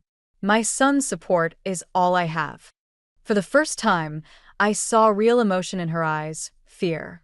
I'm not trying to take Nolan away from you, I said softly. No. She laughed, a brittle sound. Every decision you make, every hour you want him at that tiny apartment instead of helping with the business, every suggestion about moving away for your career, it all threatens what we've built. My phone buzzed again. This time it was Nolan. Mom says you're being difficult about the prenup. Please just sign it for me. Something snapped inside me. I stood up again, gathering my purse. I need time to think. Think carefully, Cassidy. Evelyn called after me. Nolan's happiness depends on family harmony. Don't make him choose. As I rushed through the lobby, I caught my reflection in a mirror. Pale, uncertain, diminished. Behind me, I could see Evelyn watching, her expression triumphant. That's when I realized this wasn't just about a wedding. This was about control, about power, about slowly erasing who I was to fit into someone else's picture of perfection. And I was already disappearing. Sunday dinner at the Hayes mansion felt like walking into a carefully orchestrated trap. I'd spent the past 3 days dodging Nolan's calls about the prenup, but here I was, seated at their formal dining table, watching Evelyn arrange flowers as if everything was perfect. More wine, dear? Evelyn's hand hovered over my glass, her diamond bracelet catching the light. The same bracelet I'd heard her tell Nolan was a family heirloom last Christmas. I'd seen its twin in a boutique window last week, price tag still attached. No, thank you. I pushed my glass away. I need to keep a clear head for my early shift tomorrow. Still insisting on working? She clicked her tongue. Nolan, darling, didn't you discuss this with her? Before he could answer, the housekeeper appeared with a stack of mail. Mrs. Hayes, these came while you were out. I watched Evelyn sort through the envelopes, her perfectly manicured fingers suddenly freezing on one particular letter. The color drained from her face. Mother? Nolan reached for the envelope, but she snatched it away. It's nothing, just bills. She stood abruptly. I need to make a phone call. Excuse me. The moment she left, I noticed she dropped something, a small photo that had fallen from the envelope. I picked it up, a younger Nolan, maybe 12, standing with a man who had his same warm brown eyes and gentle smile. Nolan, I said softly. Is this your father? His expression hardened. Where did you get that? It fell from your mother's mail. I handed him the photo. Why didn't you tell me he was trying to contact you? Because it doesn't matter. He shoved the photo into his pocket. He abandoned us, left Mom with nothing. She had to rebuild everything from scratch. From the hallway, I could hear Evelyn's voice rising. You have no right. After all these years, the agreement was clear? I should check on her, Nolan said, starting to rise. Wait. I grabbed his hand. Don't you want to know what agreement she's talking about? Cassidy, drop it. His voice carried a warning edge I'd never heard before. I stood up, my chair scraping against the hardwood. I'm going to the bathroom. Instead, I followed Evelyn's voice to her study. The door was ajar. The money was supposed to keep you away, she hissed into the phone. You signed away your rights. What do you mean? Tell him the truth? He believes what he needs to believe. My heart pounded as I leaned closer. The company was failing anyway, she continued. The bankruptcy was I. Listen, Richard, if you tell Nolan about the embezzlement charges, about how I set you up to take the fall. A floorboard creaked behind me. I spun around to find Nolan standing there, his face ashen. How much did you hear? He whispered. Enough. I reached for his hand, but he pulled away. You were spying on my mother? Nolan, she's lying to you. Your father. Don't. His voice cracked. Just don't. Evelyn appeared in the doorway, her phone call apparently finished. She took in the scene with calculating eyes. What's going on? Ask her about the embezzlement charges, I said, my voice steadier than I felt. Ask her why your father really left. Nolan, darling. Evelyn stepped between us. Surely you don't believe these ridiculous accusations? This is exactly what I warned you about. Someone trying to come between us, destroy our family. I watched his face, waiting for the recognition, the anger, anything. Instead, he just looked tired. I think you should leave, Cassidy. What? I stared at him in disbelief. You're choosing to ignore this? I'm choosing family. He wouldn't meet my eyes. Maybe you should too. As I walked out of the mansion, my engagement ring caught the setting sun, throwing prisms across the manicured lawn. Behind me, I heard Evelyn's voice, soft and soothing, already rewriting the narrative. I slipped the ring off my finger and placed it on the front step. Some families aren't worth choosing, and some truths refuse to stay buried. I had a feeling both lessons were about to become painfully clear. 3 days after leaving the ring on Evelyn's doorstep, Nolan showed up at my apartment. His eyes were bloodshot, his usually pristine button-down wrinkled. I almost closed the door in his face. Please, he said, catching the door. Just hear me out. I let him in, more out of curiosity than forgiveness. My grandmother's words echoed in my head. Sometimes people need to talk just so you can hear what they're not saying. I spoke to my father, he said, pacing my small living room. He wants to meet. And nothing. Mom explained everything. He's just trying to cause trouble, probably wants money. Like the money you've been sending to your mother? The words slipped out before I could stop them. He froze. How did you? Bank statements in the prenup, Nolan. $5,000 a month? For what? You don't understand. After Dad left. My phone buzzed. A text from Brooke. Found something. Coming over now. She's not struggling financially, is she? I crossed my arms. The bankruptcy, the embezzlement charges, it was all her, wasn't it? You don't know her like I do. His voice cracked. She sacrificed everything for me. A knock at the door made us both jump. Brooke burst in, waving a folder. Sorry to interrupt whatever this is, but you need to see this. She spread papers across my coffee table, newspaper clippings, court documents, bank records. Your mother didn't just frame your father, she told Nolan. She's done this before. 3 times, with 3 different business partners. I watched the color drain from Nolan's face as he scanned the documents. Where did you get these? I'm a paralegal, remember? Public records are kind of my thing. Brooke pointed to a highlighted section. Look at the dates. Each time, she claimed bankruptcy right after major investments came in. The money disappeared, and someone else took the fall. That's why she's pushing for the wedding, I said softly. The startup she wants us to help with, it's another scheme. Nolan's phone rang. Evelyn's face lit up the screen. He stared at it, hand shaking. Don't answer it, I pleaded. Just think about what's happening here. He answered anyway. Mom? No, I'll be there soon. Yes, I know about the investor meeting tomorrow.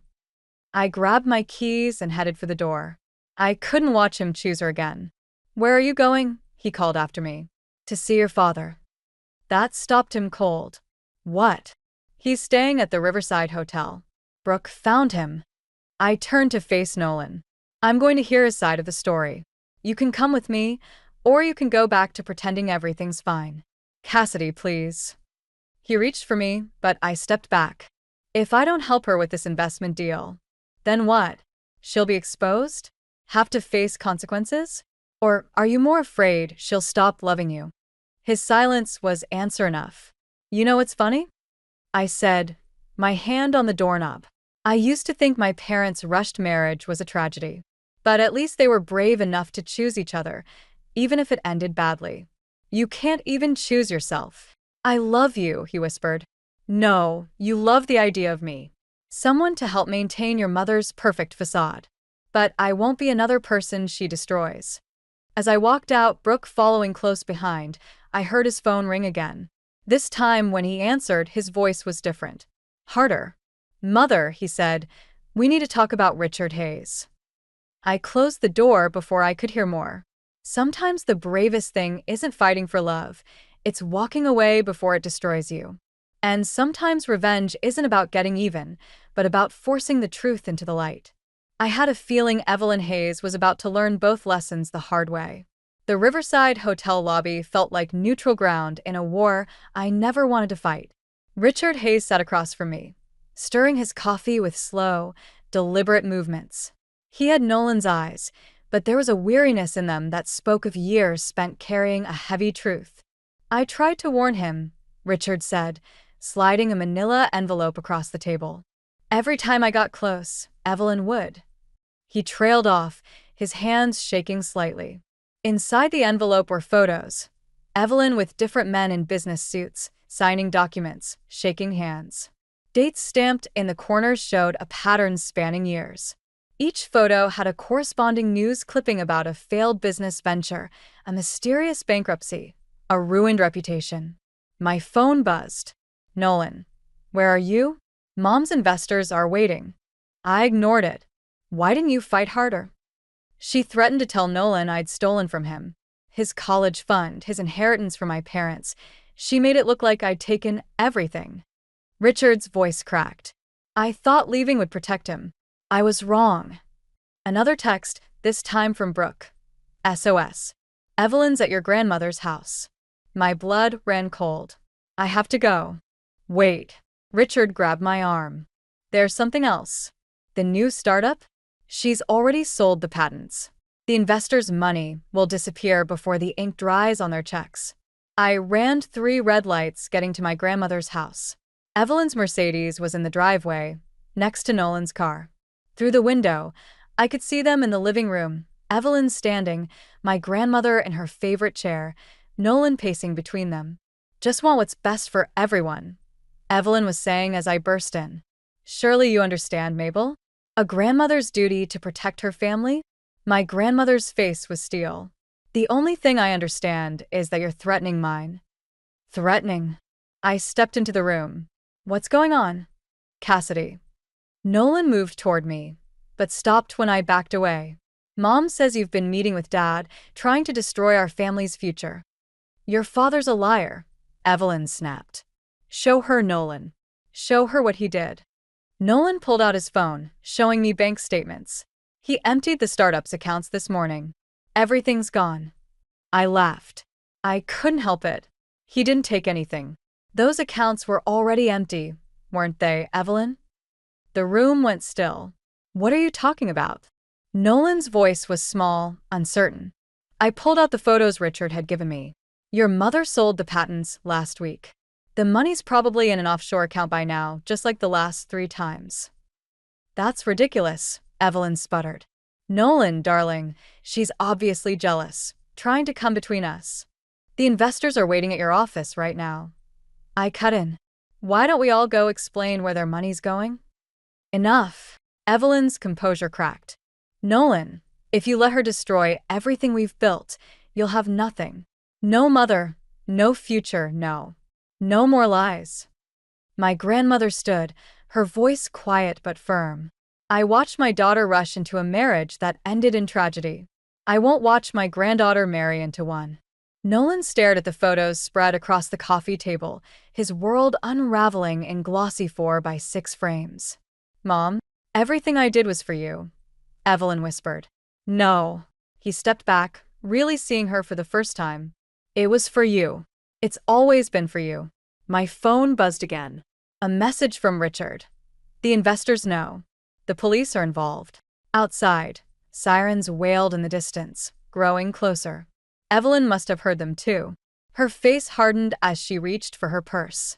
Nolan, come with me. We can explain everything, start over somewhere. Stay, I said softly. Not a plea, but a challenge. He looked between us, his mother by the door, me by the window, years of lies hanging in the balance. The sirens grew louder. Sometimes revenge isn't about winning. Sometimes it's about forcing someone to finally make a choice. The police lights painted my grandmother's living room in alternating red and blue. Nolan stood frozen between his mother and me, the weight of years of lies visible in the slump of his shoulders. Darling, please, Evelyn's voice cracked. Everything I did was for us. Before Nolan could respond, the front door burst open. 2 officers entered, followed by Richard and a man in a suit who introduced himself as Detective Morgan. Evelyn Hayes? The detective stepped forward. We need to discuss the missing investor funds. What happened next seemed to unfold in slow motion. Evelyn's hand diving into her purse, a metallic glint, my grandmother's sharp intake of breath. The gun looked absurdly small in Evelyn's manicured hands. Nobody moves, she said, her voice steady despite her trembling hands. Nolan, get your father's briefcase. The one with the real documents.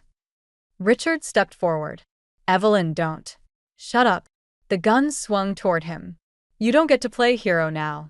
Not after abandoning us. Mom. Nolan's voice was barely a whisper. Put it down. I can't go to prison. Tears streaked her perfect makeup. We'll leave together, start fresh. Like we always planned. My phone buzzed in my pocket. Brooke, probably wondering why I wasn't answering her texts. The slight movement drew Evelyn's attention, and suddenly I was staring down the barrel of her gun. This is your fault, she snarled. You turned him against me.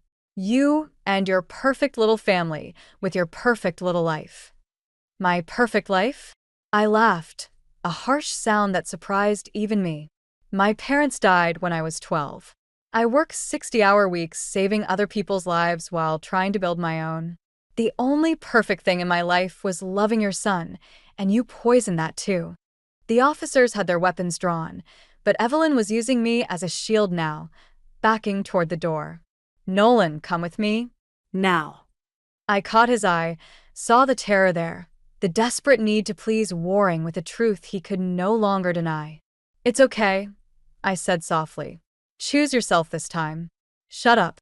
Evelyn's arm tightened around my neck. Nolan, I'm your mother. Everything I did was for you.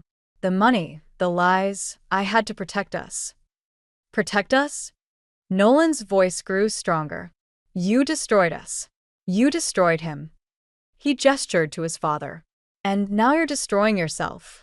Then I'll destroy her too. The gun pressed harder against my temple. Time seemed to stretch like taffy. I could hear my grandmother praying softly, smell Evelyn's expensive perfume mixed with fierce sweat, feel my own heart hammering against my ribs. Mom. Nolan took a step forward, hands raised. I'll go with you. Just let her go. My heart stopped. Nolan, don't. Quiet. Evelyn's grip loosened slightly. You mean it? You'll come? Of course. He took another step. I'm your son. I'll always choose you. The moment her arm relaxed, I drove my elbow back hard. just like the self-defense class Brooke had dragged me to last year. The gun clattered to the floor. Officers swarmed forward. But Nolan was already moving, scooping up the weapon before anyone could reach it. For one terrible moment, I thought he might give it back to her. Instead, he handed it to Detective Morgan. As they led Evelyn away in handcuffs, her screams echoing through the neighborhood, I realized this wasn't the victory I'd imagined. There was no satisfaction in watching someone's world implode, even if they deserved it. Nolan wouldn't look at any of us, his father's attempt to comfort him rebuffed with a sharp shoulder turn. He walked out without a word, following the police cars that carried his mother away. My grandmother's hand found mine, squeezing gently. Sometimes winning feels an awful lot like losing, doesn't it? I watched Nolan's car disappear around the corner, taking with it all my dreams of what could have been. She was right. This didn't feel like winning at all. The call came at 3 in the morning, 2 weeks after Evelyn's arrest. My grandmother had suffered a massive stroke. By the time I reached the hospital, she was gone. I stood in her empty house 3 days later, surrounded by sympathy casseroles and the echoes of her absence, when the doorbell rang. Through the peephole, I saw Nolan, looking as haunted as I felt. "I heard about Mabel," he said softly. "I'm so sorry." Before I could respond, a familiar Mercedes pulled into the driveway. Evelyn, out on bail, emerged wearing designer black like she was attending a fashion show instead of showing up uninvited after a funeral. "What are you doing here?" My voice came out harder than I'd ever heard it. "Paying my respects," Evelyn said, brushing past me into the house. "And discussing the estate." "The estate?" I stared at her, uncomprehending. "Your grandmother's property." She pulled out a document. "Given recent events and Nolan's claim as your former fiancé, we have a right to get out." The words felt like ice in my mouth. "Darling, be reasonable." She settled onto my grandmother's favorite chair. "This house has significant value. Given everything your family put us through." "Everything we put you through?" Something snapped inside me. "You held a gun to my head." A momentary lapse in judgment. She waved dismissively. "But the fact remains, Nolan invested considerable time and resources in this relationship. We're entitled to compensation." "Mom, stop." Nolan stepped between us. "This isn't why I came." "No." I laughed bitterly. "Then why did you come, Nolan? To apologize? To try to make things right? Or did she convince you there was money to be made here too?" He flinched. "Cass, please. Don't." I moved to my grandmother's desk, pulled out the envelope I'd found that morning. She left letters. For both of us. Evelyn stood. "Whatever that woman wrote." "That woman," I cut in, "knew exactly who you were. She wrote about women like you, who destroy their children with love that's really just control. She wrote about men like Nolan, too scared of losing their mother's approval to ever become themselves. How dare you? She left me everything." I held up the will. "The house, the savings, everything. And she left something else too." I pulled out a USB drive. "Recordings of every conversation she had with you, Evelyn, including the one where you threatened to ruin my career if I didn't break things off with Nolan." The color drained from her face. "You're lying." "Am I? Should we play them for your son? For your lawyers?" I stepped closer. "Or should we talk about the real reason you're here? The money you still need to pay back those investors?" "Nolan," she turned to him, desperate. "Tell her to be reasonable. Tell her." No. His voice was quiet but firm. "No more telling people what to do, Mom. No more schemes. No more control." She staggered like he'd struck her. "After everything I sacrificed." "You sacrificed nothing," he said. "You took. From Dad, from me, from everyone. And I let you, because I thought that's what love looked like." I handed him his grandmother's letter. "She wrote this for you. About choices and healing and finding your own way." He took it with trembling hands. Evelyn reached for it, but he pulled away. "Get out, Mom." His voice broke. "Just Get out. After she left, we stood in silence, the weight of years of manipulation settling between us like dust. I'm sorry, he finally said. For everything. I know. I touched his arm gently. But sorry isn't enough anymore. He nodded, understanding. What will you do now? I looked around the house, at the photos of my grandmother, at the life she'd built from broken pieces. I'm going to honor her legacy, help people heal like she did, but mostly, I'm going to live on my own terms. And the recordings? Insurance, I said simply. Against anyone who tries to take that away from me again. He left quietly, taking his grandmother's letter and the last pieces of our shared future with him. Sometimes revenge isn't about destroying someone else's world. Sometimes it's about protecting your own. 6 months later, I stood in my grandmother's garden, my garden now, watching autumn leaves dance across freshly turned soil. The community garden project had transformed the once private space into something bigger, something that would have made Mabel proud. Look who made the news, Brooke said, approaching with her phone extended. The headline read, Tech entrepreneur Evelyn Hayes sentenced to 15 years. I kept digging, focusing on the rhythm of the spade hitting earth. And Nolan testified against her. Started his own company, legitimate this time. He's been asking about you. The autumn wind carried the scent of chrysanthemums, my grandmother's favorites. I'd found her final letter yesterday, tucked inside her old recipe box. My dearest Cassidy, she'd written. By now you'll understand that revenge isn't about destroying others, but about refusing to let them destroy you. Your parents rushed into love and lost themselves. I watched you almost do the same, but you're stronger than that. You always were. A car door slammed nearby. I looked up to see Richard Hayes walking through the garden gate, carrying a box of seedlings. The community center kids are ready for their gardening lesson, he said, setting down the plants. Though I warn you, they're more interested in playing in dirt than learning about proper root systems. I smiled, remembering how this unlikely partnership started. After Evelyn's arrest, Richard had been lost, seeking redemption.